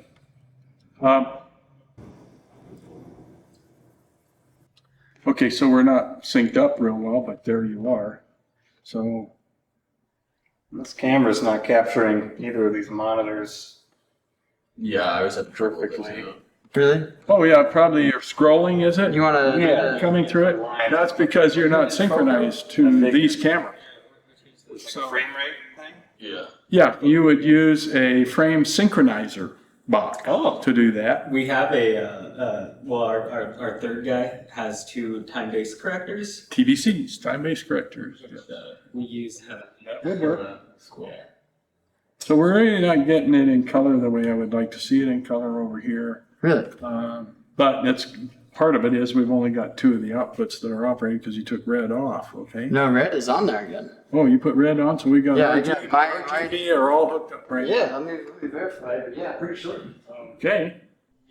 So it's seeming like there's some things wrong with my machine here, Pete. There might be. It hasn't been worked on since probably the last time I worked on it. Well, and then I don't know if you saw the way the frame is bent, but it took a tumble.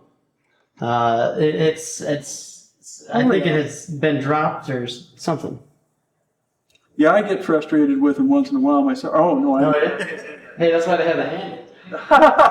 yeah, you can sling it for. I think we're a little afraid if we start calibrating it and fixing it that it's going to stop doing what we do with it, Yeah, I understand, but yeah, it won't. But I understand your concern.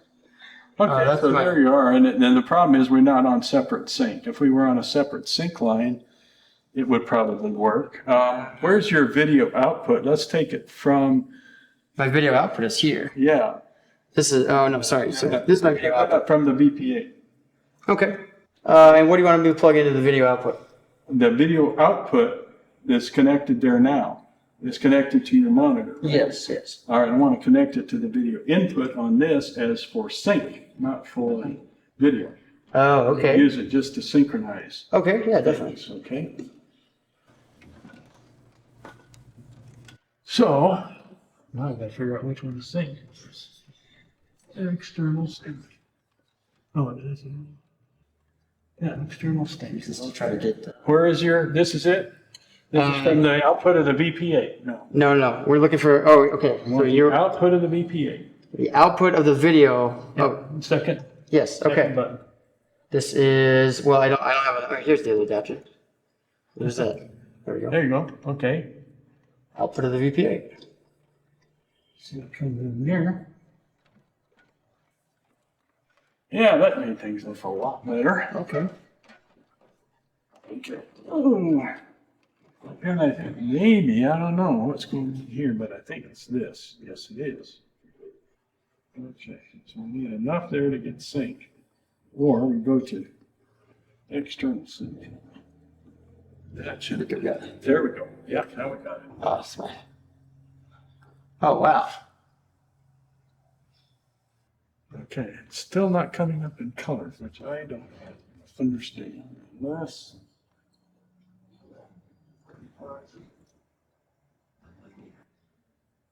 Do you guys mind explaining how you're using it differently? Yeah. It's not gonna happen, so I don't know what's going on. How are you getting such a variety of colors out of it? Like, what are you doing I don't know. That's that's allowing it to be such Okay. interesting visual?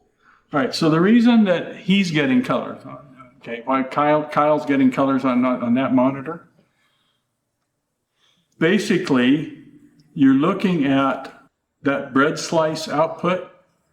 And since it's coming from the red output, okay, it's not on all the time. It's only on when the color red happens to be triggered on, plus whenever the monochrome, which is going to be the video that's present in all colors. It's like how we make things pastel, okay? When that intensity is turned up, that's when you're getting the background picture, and then the colors are popping up because of red being present in the various colors. Oh. Okay? So, like if it's a color that red and something makes this color, like orange or yellow, okay? Okay. Cyan, blue and green, right? Probably no big effect there. That's just why you said there's some of them that don't make a big difference, right? Well, that's why earlier when the people were in here and I was trying to turn the green knob, I was on the red display here, wasn't Yeah, you're not getting anything. Okay, that's actually Yeah. it helped. So only those colors that involve red. Magenta, Yeah. violet, right? Magenta, yeah. So, I guess so on my green display I really need to be doing the colors that involve green. that is correct. Okay. So that would be what? I got my Yellow, cyan, my blue, cyan. green, yellow, yeah.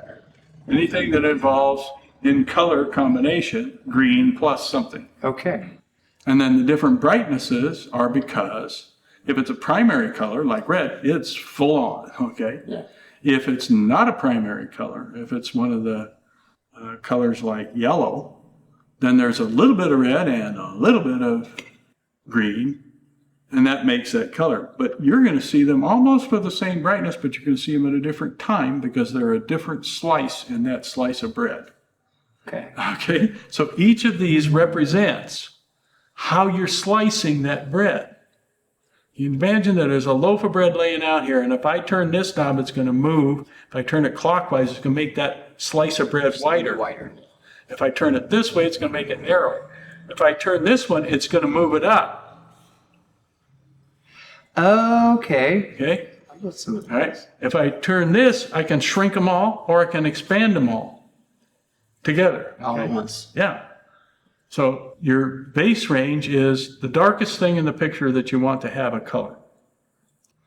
The multiplier, these, first of all, need to be opened to some extent. And then the multiplier will take you up till you get to the brightest thing that you're going to assign a color to. Okay. So it may be the whole loaf of bread, or it may be a small slice out of the whole that's cut into smaller slices. Okay? So the range of slicing of the bread is from wherever you set this to wherever this winds up being up because of where we set that in terms of its size overall. I see. So it's, and how does it just, where's the color coming from? Okay, there's a wired output from a thing called a comparator. The comparator says everything from this voltage of brightness to this voltage of brightness is the slice that we're going to assign to that color. Then there's another comparator, and it's looking at the voltages that started from wherever this was and goes from there to the however bright you set it. How far do you move that blade up or bring it closer, whichever you want to do. Okay? And so that just keeps going like that. So you've got 8 different bread slicer units called the comparator. So when the voltage is within that range of the voltages set for that comparator, then that brightness voltage range is going to be colored that color because it's hardwired into the machine, into the VP8 to produce that color. Okay. So that's where I'm getting my color.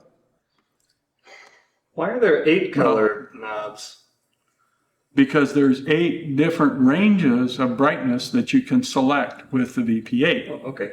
Now, the total brightness range of the VP8 is 500 different shades of gray, depending on the camera. If the camera signal to noise ratio is good, the connections are all good, the image that you're shooting has got that kind of dynamic range of brightness, if the, all of these things that go into how do you capture the picture that you're looking at, okay?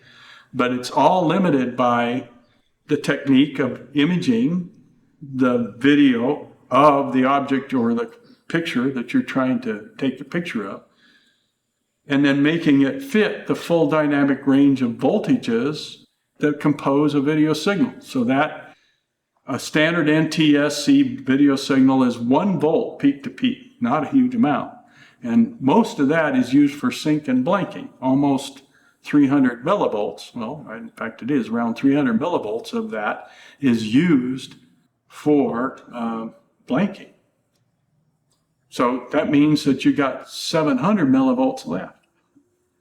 Is all of that color? That's all you got. Okay. And that's the whole dynamic range of video. So if I say your signal to noise ratio on your camera is 48 dB, you're not going to get as many shades of gray discernible as you would have if that signal to noise ratio was 60 dB or 50 dB. Okay? So that signal to noise ratio is what determines how precise can I slice this video up. So there's 8 selections of ranges. The range could be extraordinarily narrow. So I want to go from 10 millivolts of change in the brightness. I want to go up to 50. Well, that's easy. You can always do that. If 10 millivolts of change in brightness is discernible compared to the signal to noise ratio. The signal to noise ratio is too high, it won't work, okay? Okay. So you have the ability to set those ranges though. And what you're setting is voltage ranges. So I'm taking that 700 millivolts and I'm saying from 200 millivolts in that range to 300 millivolts in that range, I'm going to assign that to this color. So anything in the picture that is within that 200 to 300 millivolt range of brightness, it's going to be colored that color. And that's how we can dissect the image and find all of those things that are the same intensity and brightness in the whole image instantaneously. Put it in the camera, you see it within that range, it matches that range anywhere you see that color. It's within 200 to 300 millivolts of brightness. How did image analysis work before this kind of machine? Well, there were a lot of different ways to do it. They had photodensitometers. You're familiar with those. Back in the day, you'd want to gauge the brightness and maybe the color temperature of the room or the people or whatever, so that when you snapped your picture, you know you had the right film and the right ASA setting and the right shutter speed and all that other stuff, right? So all that did was just look at the brightness and the reflection that was coming back into a voltmeter, basically, a photodiode. Then there was a way to do what's called a flying spot scanner, which I have a little photovoltaic cell, made whatever it was back in the day. It wasn't LEDs, okay? So it was a way of sensing light. And you would use a mirror and you would move and tilt that mirror so that you would shine that image out there onto that little photosensor and you'd scan it, and that would set up the scan. And then you could scan one line at a time, which would be I can't remember it right now, but it's a flying spot scanner. In other words, it's just looking at wherever that mirror is letting that light come onto that photo sensor. And so you'd see the voltage change on the photo sensor based on what was being reflected by the mirror into the diode or into the photo sensor. So there was ways to do that. And so you'd wind up with voltage graphs. And then there was ways to do it chemically, which is how we got to have color film, okay, and different sensitivities to different colors of light, cause different chemicals in the material that was coating the sensitive material on the film, so that you wound up with different colors, okay? So there's just been a lot of different ways. If you wanted to multiply one image by another, you would actually take a transparency of one image and a transparency of another image, and you'd overlay one onto the top of the other. And when you did that, that would make the light integrate as it passed through one to the next, and it was almost like you were multiplying. Or if you made it a reverse negative, dividing. And so we got to where we could do that electronically very quickly, very easily. So there's all kinds of different things to do with studying images. Was this machine kind of the only machine that could do what it does at the time? Well, at the time, it was the only machine that could do the isometric projection and the level slicing all together in one box. And, there were other things that they built.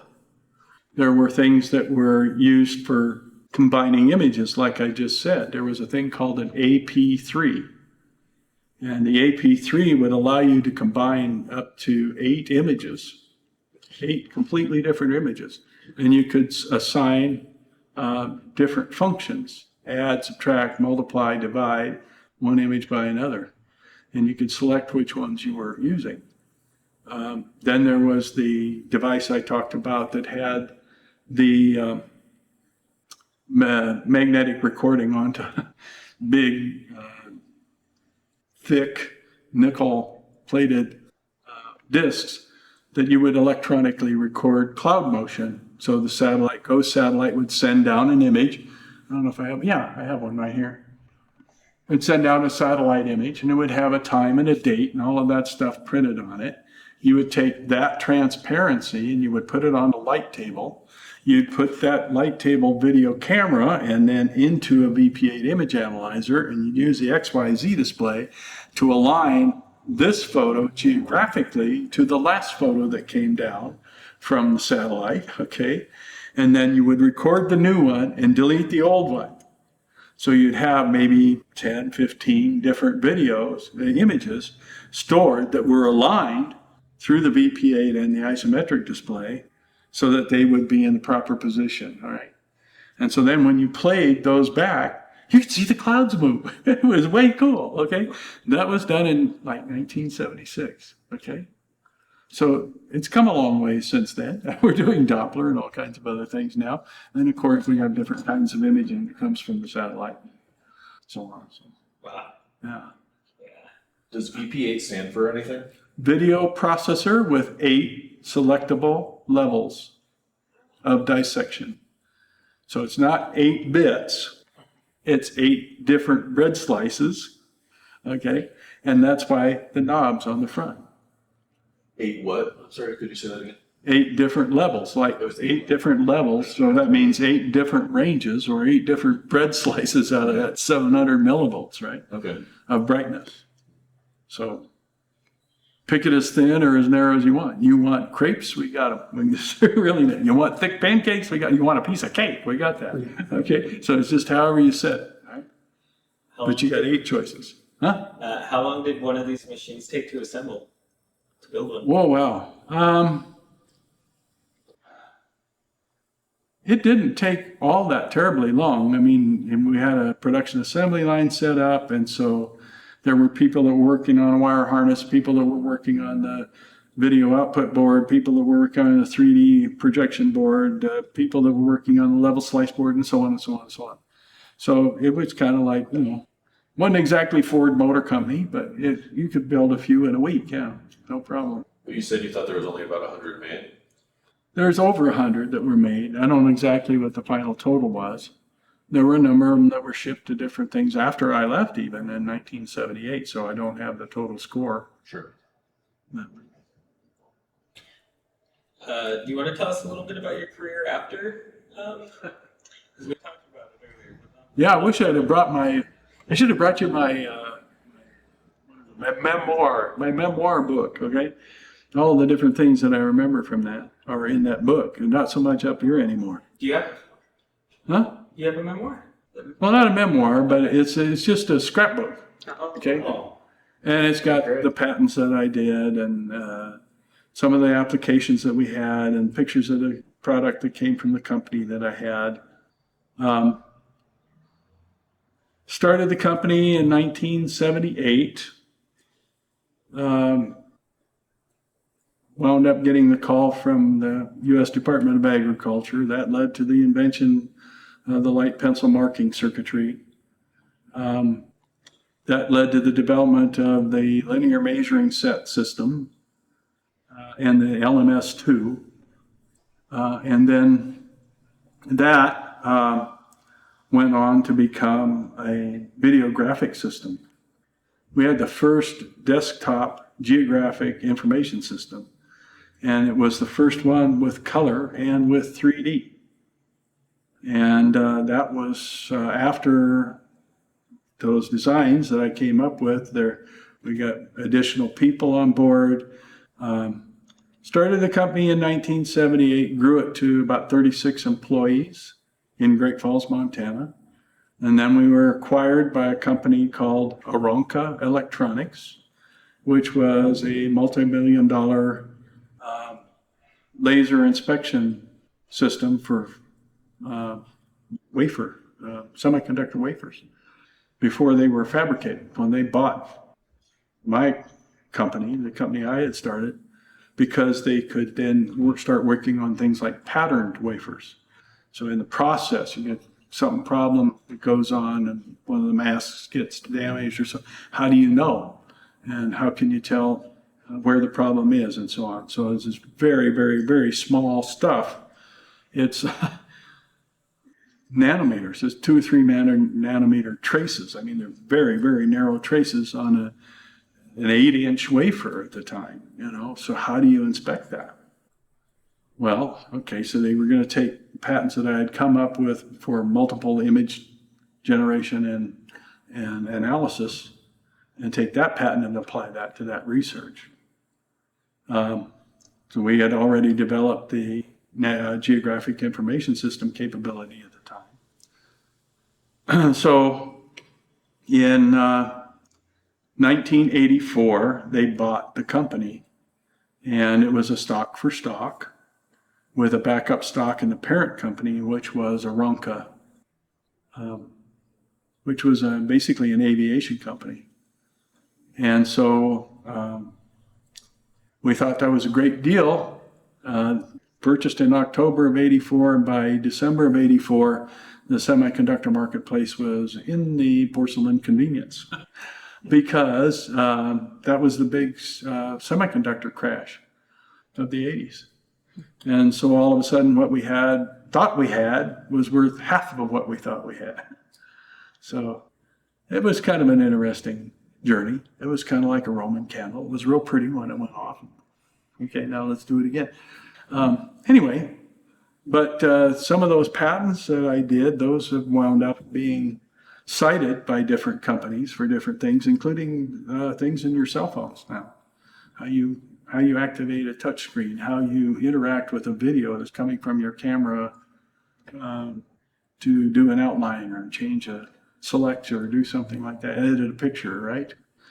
So some of those patents were referred to as part of new patents that were issued after that. I didn't get any of that because I had financed the company with the patents that I had. So after the acquisition of the company for the stock, that's the value I had, was the value of the stock, which went to half of that, 50% of what we thought we had when the negotiations started.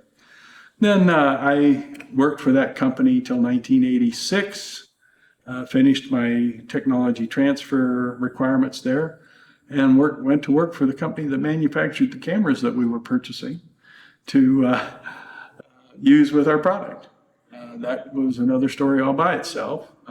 Went on vacation after I'd gotten married to my lovely wife, Susan, and decided we'd take the kids on a vacation. Just like that. My car wasn't that bad. So we went on a vacation. We went down to California, and on a lark, I called a guy I was buying the cameras through that worked for the company that made the cameras in San Diego. And we were just going to have a half-hour, 45-minute lunch because he was in a hurry. And about 4 hours later, I had a job with that company. So that was kind of, one of those things. My wife was a little upset with me because, we didn't have cell phones and stuff like that. And she was at the motel with the kids and wondering, where in the heck did he go? Did he desert me down here or what? Anyway, So that led to helping to develop cameras for various applications. I wound up working for a company that was a technical sales rep for that company and several other companies that made various cameras for different purposes, and video switches and routers and digitizing video stuff and time marking video stuff and all kinds of things to do with video in the early times of video digitization and MPEG and JPEG and all these different means for digitizing and transmitting and images and building up the data systems for transmitting them. Wound up doing that till the end of my career, which was when I was in Arlington, Texas, and then I wound up, after I decided to move here, I had for a very short period of time, New Mexico and Colorado to help them in their transitions to other manufacturers' tech reps. But if you drive around Alamogordo, or no, not so much, but Albuquerque, if you drive around Albuquerque or Santa Fe and you look at those tall poles that have those cameras perched up on the top, and you look at the news and they show you where the accident is and they manage the traffic sign that says this is where the accident is, you know, accident ahead at exit, blah, blah, blah, right? All of that stuff, that was what I was involved in. And I did that for Texas, Arkansas, Oklahoma, and Louisiana. And I even did some in New Mexico before I retired. So, and then I taught people how to install those and how to maintain those. And that became a class I sold and taught for a long period of time during that same career. So, yeah, it was a great ride. And now you're just sharing all the information you can about the shroud of Turin, huh? Well, it seems like that might be what I was called to do. I kind of took to it like a duck to water. Yeah, it seems like, yeah. Me all day, and I've been talking the whole time. Yeah, yeah. Can you tell us? I don't really know how to phrase my question, but it's like this machine reveals the face of the Son of God, right? In a way. So what does that mean? Well, okay, let's make that jump, that little leap of faith that says this is not Elvis, it's Jesus. Okay. Then if we say that, if we understand it, we accept that, okay, then what we're looking at is something that happened probably at the time of the resurrection. We can't explain it. Whatever energy that was there at that time that made this image, well, we assume that it's energy, okay? Well, that's encoded onto this cloth. And so, yeah, I'm looking at what's called the first selfie ever. Think about that. The first selfie ever. And it was him, okay? So we can't reproduce it. We can't totally understand it. Yeah, I think that this was an act of our Creator, God, Father, Son, and Holy Spirit operating together. And this is what happened. I don't know. I know if I look at the story of him going up on Mount Tabor, everybody was there. The Holy Spirit was there, God the Father was there, and Jesus was there. And then what happened? Oh yeah, his face became like the sun, and his clothes became like light. Okay. I mean, I wasn't there. We lost all the MP3s. We even lost the VHS recordings of that, you know? So I guess my question is kind of more like, what role does the VP8 play in all of that? And why is it that image, only the Shroud of Turin reveals that 3D type of image? That is actually the mysterious part of this whole equation. The VP8 just simply takes voltage that comes from the camera. And if it's a higher voltage, it makes it go up on the little green screen. If it's darker, it goes down on the little green screen, just like you do with an oscilloscope or a waveform monitor or any other piece of video test equipment, except that this one allows us to take all of the lines in the picture and turn them over so that they're flat. And then it says, okay, now that we've got that raster, that grid on which the image is formed, tilted and rotated wherever we want it, oh, let's make the brightness go up and down. So now bright will go up wherever on any line it's going up, and it'll go down on any line wherever that voltage is going down. So it's going up and down based on the brightness changes in the picture. Well, what's that got to do with bright and dark? Well, it really doesn't have anything really to do with bright and dark normally, okay? So I look at the checkerboard that we looked at earlier, or we can do it again if you'd like, okay? But you see that the checkerboard, which is flat, looks like it's bumpy. I stand in front of the camera, I don't look 3D. Oh yeah, I see brightness changes, my eyebrows, shadows, what little hair I've got, okay? Yeah, but it's not 3D. I've got a dark shirt on. If I put my hand onto my dark shirt and I'm in the negative mode, it looks like my hand is inside my body. That can't be. And if I put my hand on this and I'm in the positive mode, it looks like the dark shirt is miles below where the top of my fingers are. And the shadows in between look like they're deeper than the shirt, because it's shadowed, sure, darker, darker. So normally bright and dark have little, if anything, to do with distance until we get to this image. And there are ways to actually force an image to come out that way. If you go to a computer, you can set out that raster, you can insert in that raster different brightness values, and now you can take a map of whatever that is, or a laser scan of whatever that is, and let's use that as a brightness values that have to do with height and depth. Well, then we can force an image to be that way. I can take a ball and put it into a swimming pool. And I can take a camera and I can look at that ball, and it will look like it's brighter where it's closer and dimmer where it's further away. And so it will look like the ball, negatively. If I look at a negative of that, it'll look like the opposite. It's almost like it's either a mask or it's a relief. But the bottom line is distance is being imaged because there's uniform lighting that's striking the ball, that's being reflected back through the water to the camera. Voila, you can see a 3D picture of one hemisphere of the ball, the part that's facing you, right? Can't see the other side, okay? Here we've got both sides are imaged.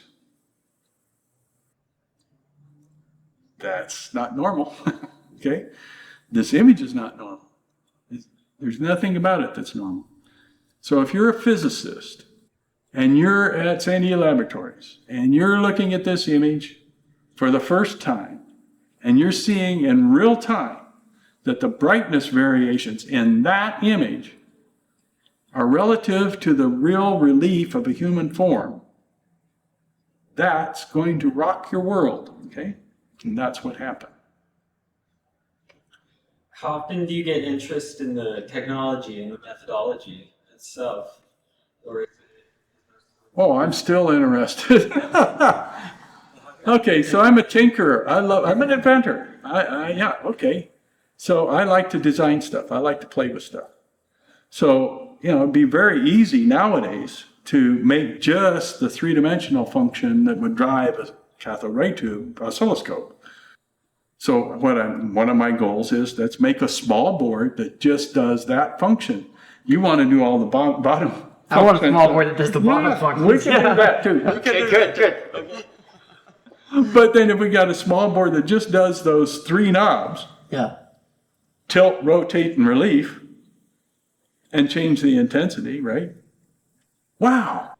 We'd have everything we need to do what we see with the VP8 image analyzer on the three-dimensional aspect of the shroud. Well, that's great. Okay, so I've got a couple of breadboards going at the house that are in my ham shack, and I'm playing with that. And I don't get a lot of time to just do that, but then, I'm old, so I take my time and do what I want to do when I want to do it. So that part, at least, I'm retired about. Not so retired as it comes to talking about the shroud or having a museum, and neither one of which I was intending to do when I moved here. Yeah. So, yeah.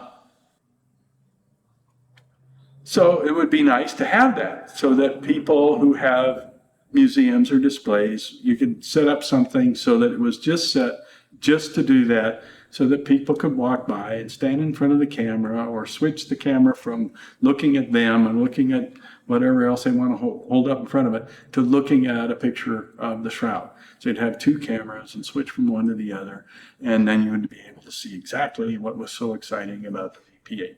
And you wouldn't have to have a whole VP8 to do it. And they're getting to be scarce as hen's teeth unless Kyle's looking for them, and then he just trips over them. Yeah. I was thinking about trying to go and find some more. Oh, please do. If you do, let me know. Raise your hand. And so I guess, how many people, when they come in the door, do they want to know about the shroud and this part of it versus the actual analysis? Well, the analytical part, unless they're coming here specifically for research, they probably don't really care too much. They'd like to see what was that discovery that led to that largest scientific investigation ever to study a single artifact. And, well, that's the VP8. So they're interested in that. How do you tie it to New Mexico history? Well, that was the VP8, you know. So they want to know that part from the standpoint of how does this whole story go together. Not very many people understand, I don't understand totally, the depth of what the meaning is that you have a brightness variable that's the contour of a body that's in this cloth and a frontal image and that's hard to wrap your mind around. I understand certain aspects of it and certain theories that go into how that might have happened. But as I said, the brightest of physicists have theories, they don't have conclusions.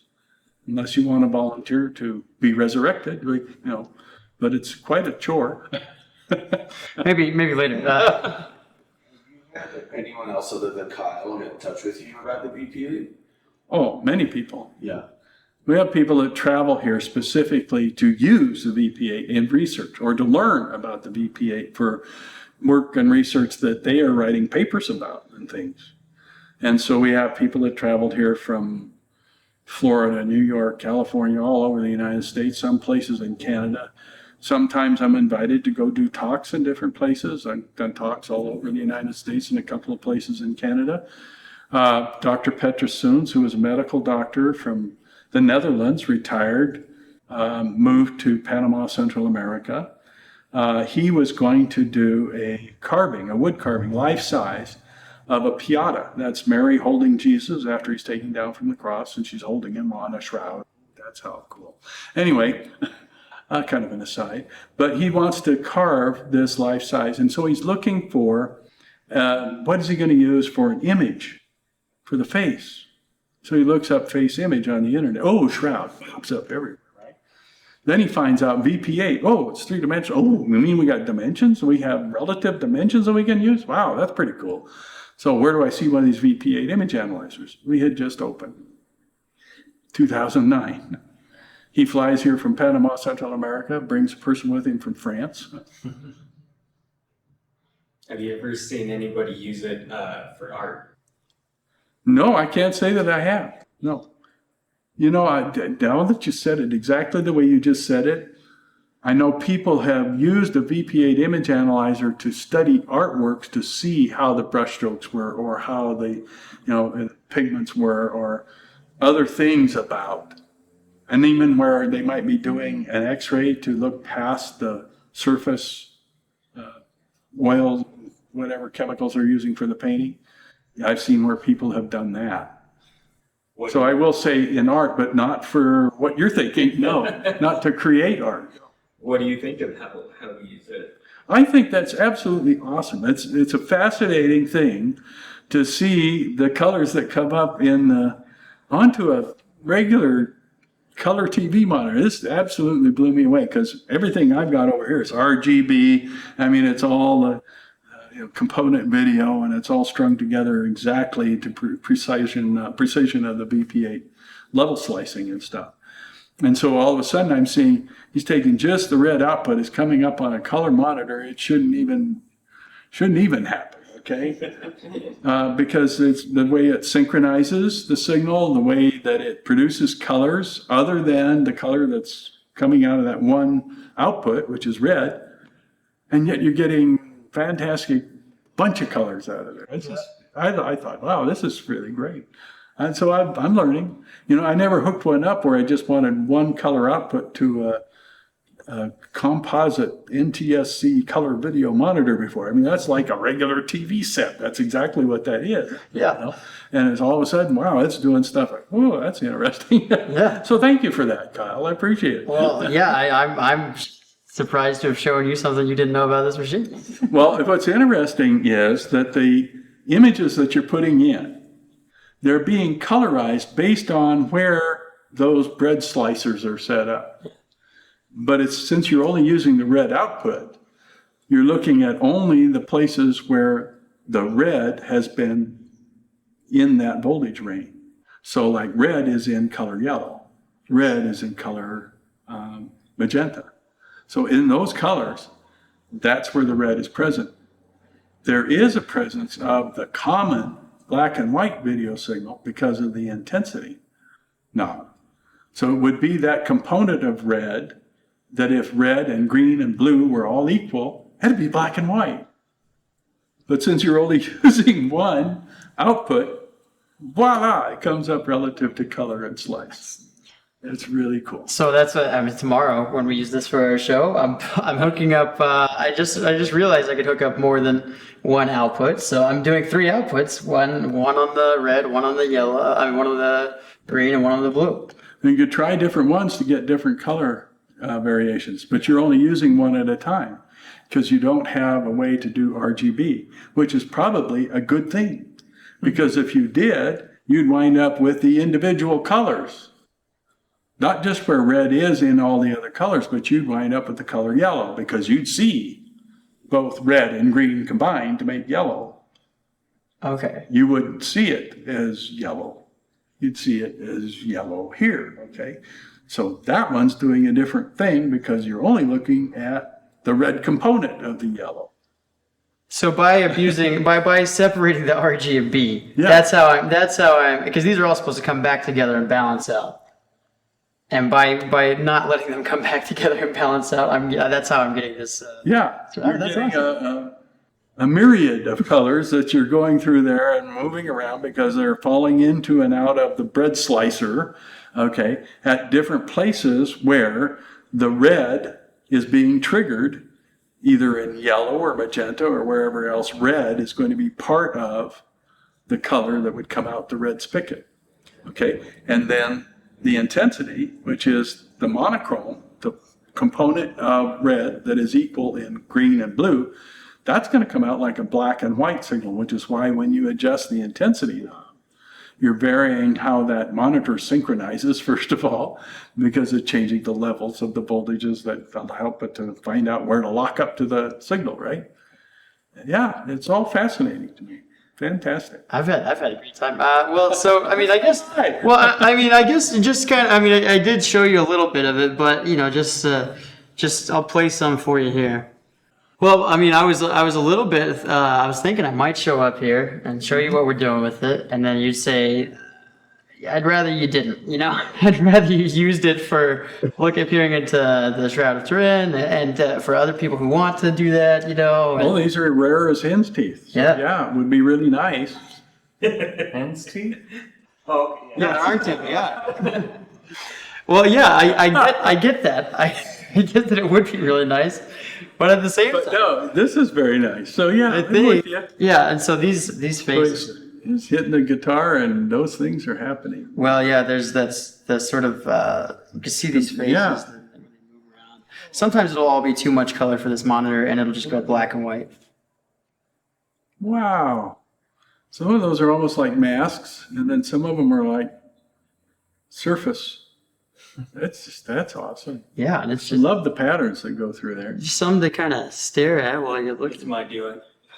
I don't know if somebody with tendency towards epileptic seizures. Well, Well, we're making a warning for them. Yeah, That's a good idea. we're actually Good going idea. to let them know not to. Disclaimer: don't look at this. Exactly, because that is something where. I have a daughter that's a small. Oh, let's see.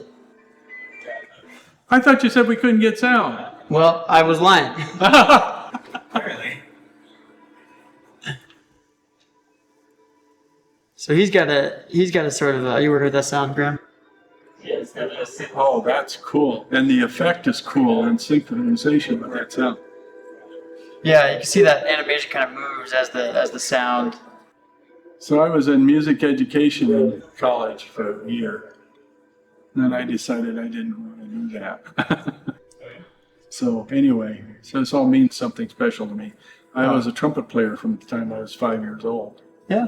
Played until I was in my 60s. Really? Oh. Why'd you stop? Heart attack. Kind of hard to blow that hard after. Oh, after. That is so cool. I love this, almost like an hourglass thing. Oh man, that's just sweet. Yeah. So those are the those come from the computer and everything. So we're all kind of playing this one instrument when it happens. You Oh know? wow, look at that. It really is like a band. Yeah. You guys are each adding an element to it. Like different tracks Yeah. in the recording studio. Wow.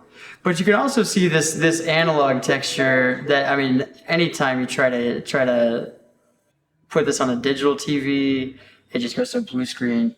You know, the chips don't like it. I'm not sure what it is. The frequency, something about the voltage, it hates it. It hates the signal. So we can only blast it through a cathode ray tube. And Wow. then I film this off of this monitor with this little GoPro camera. And That's pretty cool. that's about the only way we can capture it. Do you know another way that would it be possible to capture it, Pete? Time-based corrector. Oh, well, sure, yeah.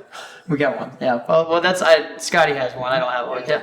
We have the time-based characters coming into the VP.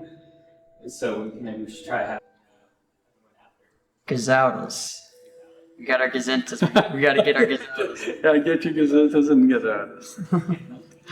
But yeah, this is about what we do with it, and you know, we got a few different video mixers. I mean, but this is also. I mean, you're the analog video guy. You're the one who is like the scientist behind this, and so I mean, I feel so privileged. And see, that's the effect from this guy. You see all that? That is wow. Yeah, that's that feedback loop on the enhancer. And I think That you is just way cool. crank that gain up, and I think you have two feedback loops that I have control of. Well, I can almost see myself in some dance place with, you know, drinking a margarita.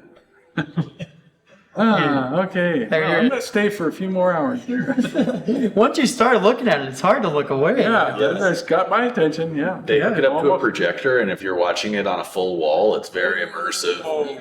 Yeah. Oh, I wish you could come tomorrow. I don't know if you can, but if you just feel like coming up to Albuquerque tomorrow. No, I'd love to, but I can't. Yeah. You want to make a 3-hour drive to No, I'm going to be busy tomorrow. How do you know? Well, because I have a museum. Yeah, well, I yeah. already know I've got reservations for tomorrow for Well, yeah. people that are coming, so. You know what? Next event, we'll try to schedule it on a weekend and maybe give you some more notice. Can't be a Sunday. This man's a Hey, deacon. I think you need to do a remote.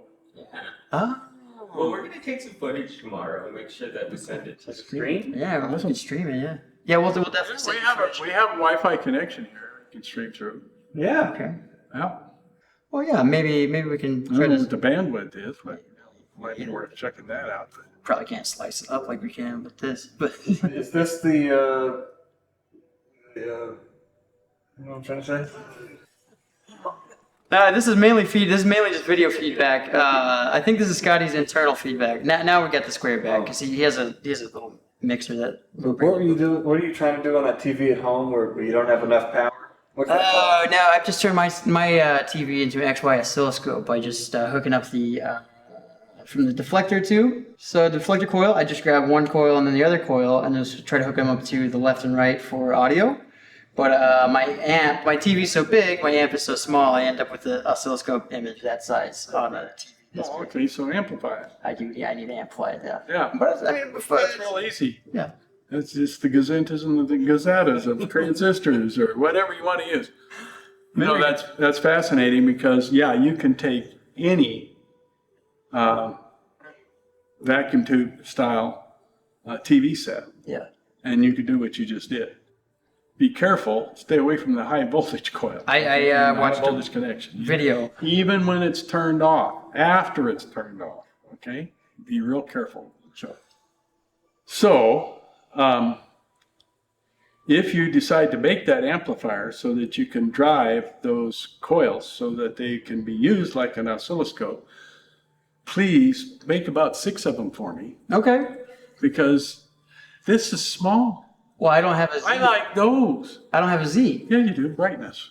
Brightness is my Z? Your TV set has a video input that drives brightness, Yeah. as well as left and right timing, but the timing drives the coils that you're driving with an external signal.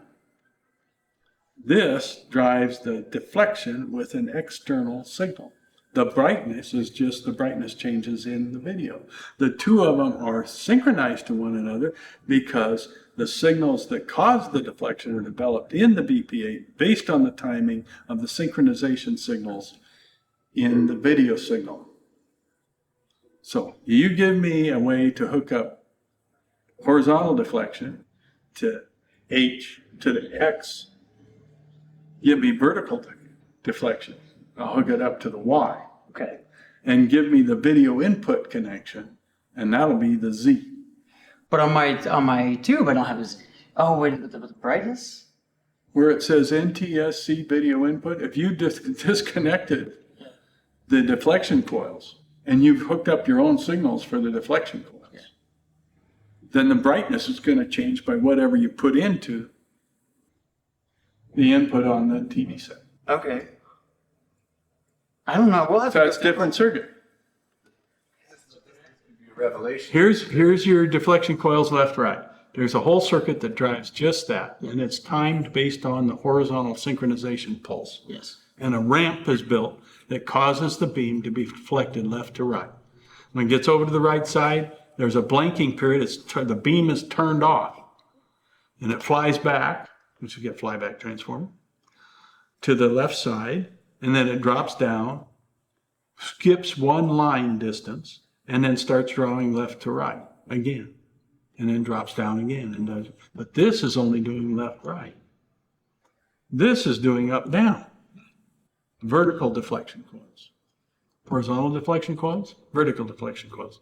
These are driven by a ramp that's going to be generated to deflect it gradually one line at a time, actually skipping a line space each time until you get to the bottom of the screen. Then the blanking is going to go off and it's go back to the top, drop one line space, and do every other line again. Okay. Okay, so as this is trying to make it go left, right, this is trying to make it go up, down, or well, down and then back to up. All right? That's how you deflect. That's called the raster. Then you have the thing that changes the brightness. That's the amplitude of the brightness out of the video signal. That's what makes your screen go bright or dark, wherever it happens to be. Otherwise, you wouldn't be able to see a picture, you'd just see a raster. Okay. Okay? So you'd see a bunch of lines, but it wouldn't be anything on it.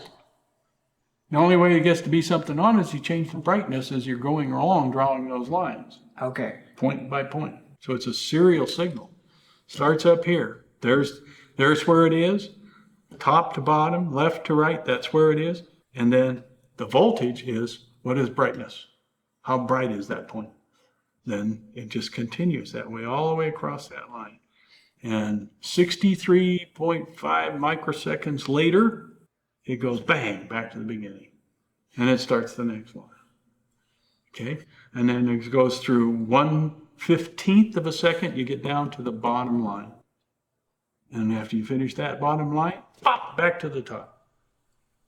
And then you start drawing the odd number line. You did it 0, 2, 4, 6, 8. Now you're going to do 1, 3, 5, 7. Yeah. So it's going to drop the scan just that far. Then you're going to be at the left side of the screen. You're going to come out of blanking. And as soon as you do, you're out here on the screen where you can see it. And then you're going to get a voltage from the video signal that says it's that voltage of brightness right there. And it just keeps going up and down, all the way to bright barriers, all the way across. So I got 2 deflection coils. One for move it left and one for move it right. So they're sandwiched left, right. That's the horizontal deflection coils. Okay. Then I got the vertical deflection coils. They make a move from the top to the bottom. Okay. So there's two different coils. And so the electron beam is coming out here. Okay. And it's going to go wherever that coil is telling it to deflect to. Okay. The magnetic field of those is causing that beam of electrons that are approaching the front of the screen where the photosensitive stuff is that's going to be glowing when it gets the voltage, right? Where it's going to be is dependent on where those deflection coils are saying that's where that beam's going to go, okay? How bright is that beam? Oh, that's the voltage of the brightness at that point that you happen to be at that instant in time. We're talking about microseconds here, okay? A picture element on a standard NTSC video signal standard monitor is about 20 microseconds long. 20 nanoseconds, I'm sorry, I said microseconds, 20 nanoseconds long, okay? It's only 63.5 microseconds from the left side of the screen to the right side of the screen, and only 55 microseconds of that are visible on the screen. The rest of it's blinking. It's time for the screen to go from right to back to left. You don't want to see that. So you turn the beam off. Okay? Set it below black. It's called blinking, below black. Then turn it back on when it gets back to where the deflection coils are saying, it's on the screen now. Now give it a voltage that's going to make that beam excite the phosphors on the screen so that they light up in proportion to the voltage of brightness that happens to be at that very instant in time for the instant in time in that narrow 20 nanoseconds of a pixel.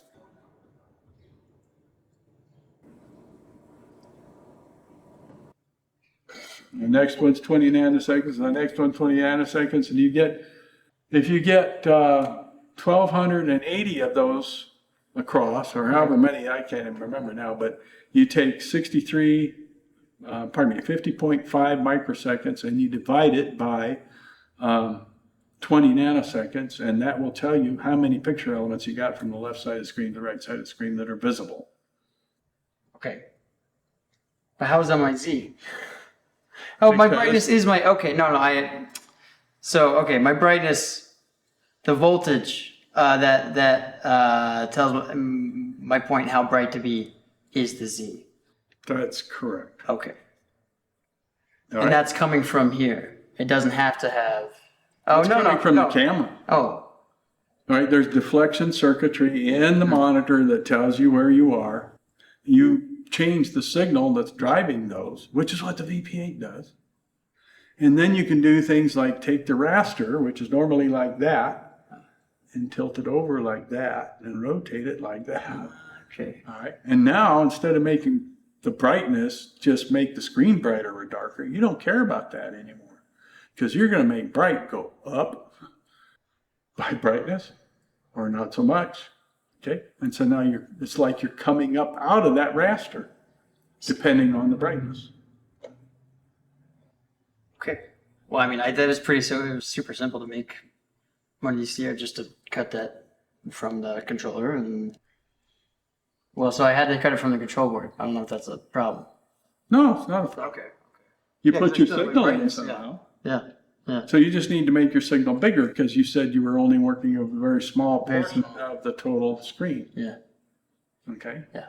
So normally this is done with electrostatic deflection because you can move vertically much faster with electrostatic deflection. Usually the vertical deflection coils, they have a different inductive property because it's a slower signal, a lower frequency signal that goes into it. Okay. So, but it's not a huge difference, and it's a matter of knowing what amplitude do I need to put in there in order to make that go all the way to the top of the screen. How much amplitude do I have to put in there to go all the way to the bottom of the screen, and how much all the way to the left, and how much all the way to the right. And once you know that, then you put a signal in there that makes it go that whole distance. Okay. So I would need a signal. Well, I would need more equipment than I'm going to have to do that precisely, I think. But I could do it. Really? That's what that does. Oh. It generates a ramp, okay? So the VP8 does X deflection. X deflection is left-right. So if you look at an oscilloscope at the output of the X on that VP8, you're going to see a ramp. And as the ramp increases, it's moving the beam further to the right across the screen, okay? So it's a voltage ramp. Starts over here, left side of the screen, and goes up as it moves to the right side of the screen. So that's like a sawtooth waveform. Gets over here to the right side of the screen. Oh, I want to go back to the beginning. And it does it again. Oh, I want to go back to the beginning. It's just a sawtooth waveform that just keeps on going until you get to the last line. Then you blank them all out so you can go from the bottom to the top. But that's Y deflection. That's why the Y out. That moves a lot slower. This one has to move from the left side to the right side in 63.5 microseconds total time. This one only has to move from top to the bottom in 1/30th of a second. And it does it twice. So each 1/30th of a second, you get a raster scan from top to bottom, and then two of those 1/60th of a second each time from top to bottom, and then two of those interlaced is 1/30th of a second. That's why we have 30 frames per second of video in the old RS-170 NTSC signaling days, okay? 30th of a second to make a picture, which is why when you take your cameras and you take a picture of that, you see a black bar that seems to be floating through there, and you see a horizontal bar that's floating through there, and it just messes up your picture because one of them isn't synchronized to the other. Well, I mean, I don't know if I could be of any help making these oscilloscopes. I mean, it's pretty easy to do. I did one in about an afternoon, but except not the amplifier, right? Well, the amplifier is not that hard. Okay. I probably could help you on that. That'd be fun. But I think if you go on the internet, you're going to find a YouTube video about making a cathode ray tube monitor, a CRT monitor, an oscilloscope. Okay, I think it's under oscilloscope. Making an oscilloscope out of a standard TV. Yes. And that's all there then. So look at that, see if that helps, and if that doesn't help, well, then Well, yeah, I watched those videos, and that's how I got to it. But now I still have my weak signal, and I have a preamp. I have just a normal audio preamp, but it's still just it's not that big. It's a big TV. It's a very big TV. well, you need more voltage. Yeah. Plug it into 220 volts. No, don't do that. Just joking. I had Okay. a Razor once. I plugged it in at 220 volts. Look at it. Yeah, I know. Just look with the jokes. All right. Well, I guess let's see. Do you all have more questions for Pete here? We do just a little more visual On this, of anything. Yeah. whatever you Trying want. feedback on the On the big one, you liked what happened with the VP8 when we did that? Yeah, I did. Okay, let's do that. Let's disconnect you here and All right. cut back like I was. Do my Like I RGB. know what I'm doing. Okay. I'll give you your connection back here.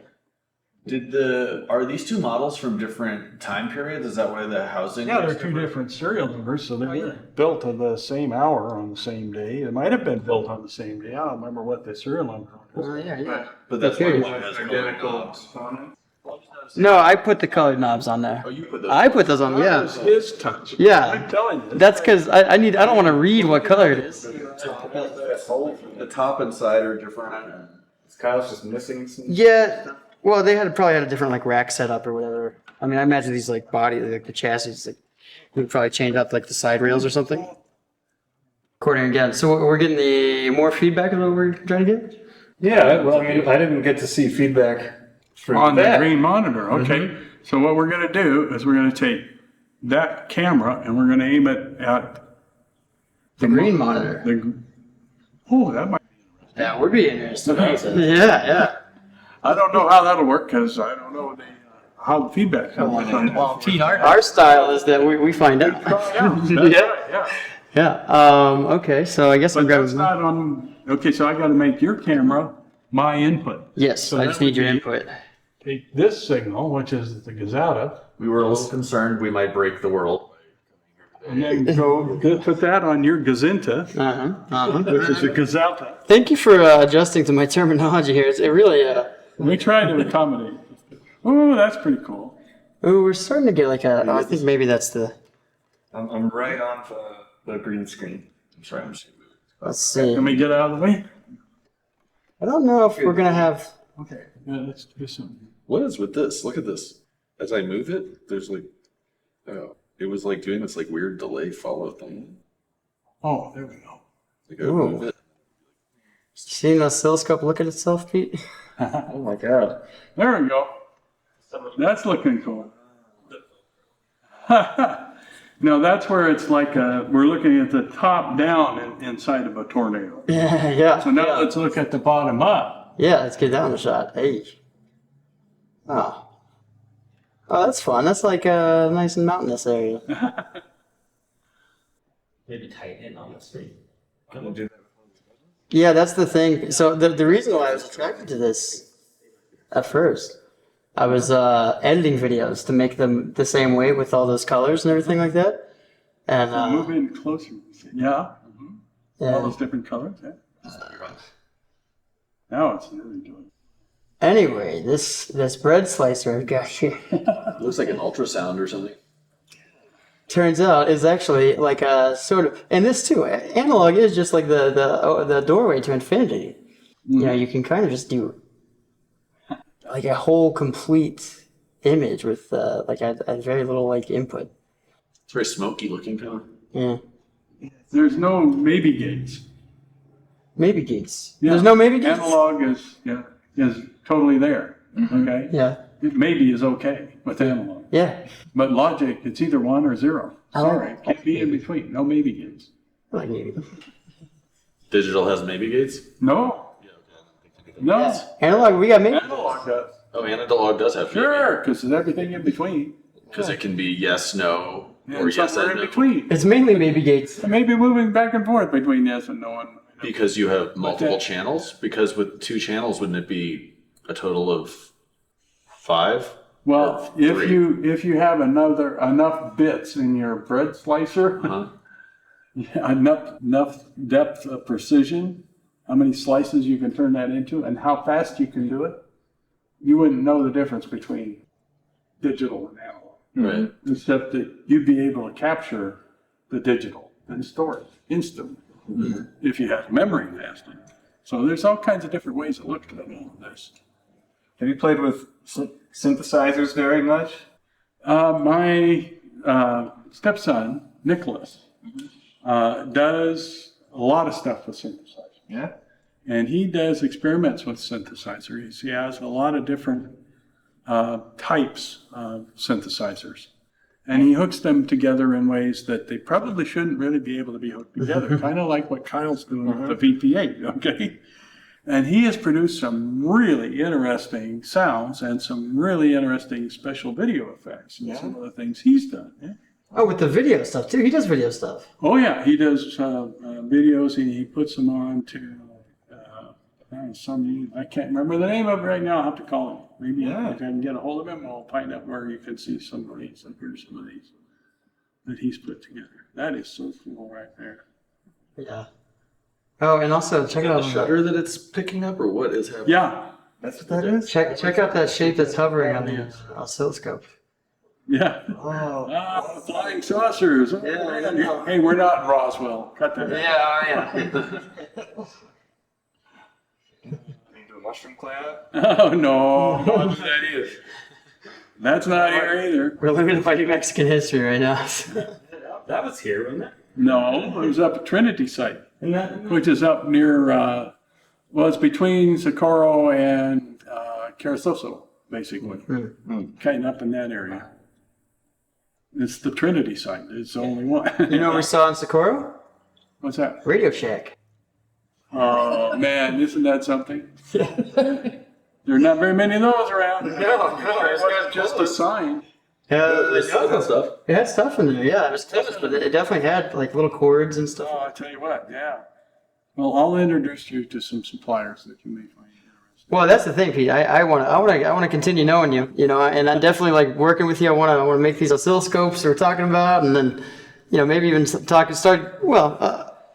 it one step at a time. I think we fix the VP8 as well. Yeah. Yeah. We can do that. And then, That's probably a day or two troubleshooting and putting parts in and testing it. sure. Be done. And I'd like to come down for another session of, just hanging out and trying to, and maybe we can film a little bit. And yeah, I mean, if we need to, but also, I mean, now that we know each other, you're the analog guy. No other analog video artist that I know of. Video art that's going in here. That's just awesome stuff. Well, yeah. Oh, yeah. I mean, man, yeah, the whole thing is a very, very marvelous combination of things. It's like, let's try different toppings on this sundae. Oh, how about strawberries and bananas? Let's try everything. We really didn't know how you were going to feel about it when we showed up, so we're really happy to hear that. Yeah. Anyway. I need it, Pete. It's the only gimmick I've got. Well, so are we kind of doing a wrap then? I think we're wrapping up. I mean, I do want to plan to come back down here. I don't know exactly when, but I plan to come back down here and. Well, just let me know, and I'll try to make any accommodations that are necessary. Okay, and maybe we can stay in touch. We don't have to be right near each other, but as far as like researching different things, or maybe I could just pick your brain about. I tried this thing for my oscillator, but I needed more whatever, and I might just email you or I text can you. design amplifiers that have different voltages. I'm not so good at soldering anymore. Okay, but Hey, me either. still, it's very simple to do that. It's not a major project, and you have integrated circuit chips that do all of the amplification that you need to have done. Okay. Yeah. And if you don't have enough of that, we've got transistors that'll take it to thousands of volts if that's what you need to do. But of course, I don't want to be holding on to the wire. Yeah. But There's an extra shielded wire. yeah, that's solving that problem is easy. Okay. And solving the problem of how do you make it go up and down, that's easy too. Well, because then we've got, because I can't find an XYZ display. But I mean, it seems like we can You make can them. find oscilloscopes Well, we all can- over the place. But now we can make, if we're If really you could doctored, we take can the make them. yoke off of that and make it so that we can drive it with the deflections. Yeah, we're home free. Then any old TV set of any size, can Yeah. be done that way. Yeah. You think you're going to play with it ever? I'd love to. Yeah. You might make your own and start messing with the colors and. Well, no, I don't think I'll get that excited about that part. Okay. I'm going to leave that to artists. Okay? I'm not an artist. I'm an engineer. So long as I've got a napkin and a pen, I can design pretty much anything. Well, the reason why I'm kind of Or moving think towards I it. did, depending on how much tequila. Well, you're a wealth of knowledge, and a lot of this knowledge, some of it's doesn't get preserved, maybe somewhere, but Well, maybe not. yeah, it doesn't. It doesn't get preserved. And, how many people do you know that could hand you a schematic diagram of a VP8 image analyzer? Oh, Yeah. And just take a look here. yeah. I've been itching for something like that. What a cool thing. And Who's the so, guy that wrote that? do it. Sorta. And laid out the circuit boards for it. Yeah. And did the parts overlay diagrams for that, for the originals. And then they were copied by a guy named Bruce Pope into draftsman style. That's a copy of all of the connections inside that VP8, and where they come from and where they go to, and how to calibrate it, how to operate it, how it functions, how that level slicing works, all that stuff. Wow. Pete. Oh, and there's like handwritten copied things in the margins here. Can't imagine why that happened. It seems like the level point thing had to rewrite That's the it. problem. Yeah, I had to rewrite that. So after all these years, troubleshooting these machines and working on stuff, and of course I know a lot more about electronics than I did back then. And so I have found a couple of places where there was a fault in the way the circuit was designed. And so, maybe it functioned, but maybe it didn't function to the extreme that it could have.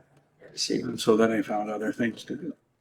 get your IO section. That's your gazintas, gazoutas. There you go. I know that. Get a copy of that at some day. Yeah, it cost a lot of money to produce that. That copies of that, they're fold-out pages, and it's, I think that those cost me somewhere in the neighborhood of $100 a piece. Oh yeah. All right, not counting anything else there. So Oh, well, not the actual time to put all this stuff together and the information. yeah, but that, a lot of that was done back in the day. Okay, so that's okay. That time was spent and paid for already. But we could probably come to an agreement of what that would be worth to you. But Sure. Or if you have the file. you're assuming that we had word processing. Let me tell you something. That's a good point. Those texts were typed on an electric typewriter. Yeah. You made a mistake. Maybe the whiteout, maybe would get it. Okay? If it didn't, you had to start all over again with that page. Yeah. Yeah. Yeah. That was a major effort to do those things. The drafting board that was laid out on was 8 feet long. Yeah. See, here's my bottom part here. Interesting. I am so. All right, I'm going to call my stepson and see if we can get information about his site. So if you've got your pen and paper here, Oh, sure. we can get a hold of him. Sure. Then I'm going to let him talk with you guys. Okay. My hand is back. His name is Nicholas. Nicholas. Okay. Nicholas Nielsen. Yeah, I'm sure we could raise some funds, send the paper, make a copy. I think it's possible. I think people are going to care. Well, I'll give you one of those if you got it, because I got a couple of those. I don't have just one. Oh, But I have to pay for them because they belong to the museum. we would pay more. We would be happy to pay them. Come on, Nicholas, answer the phone, buddy.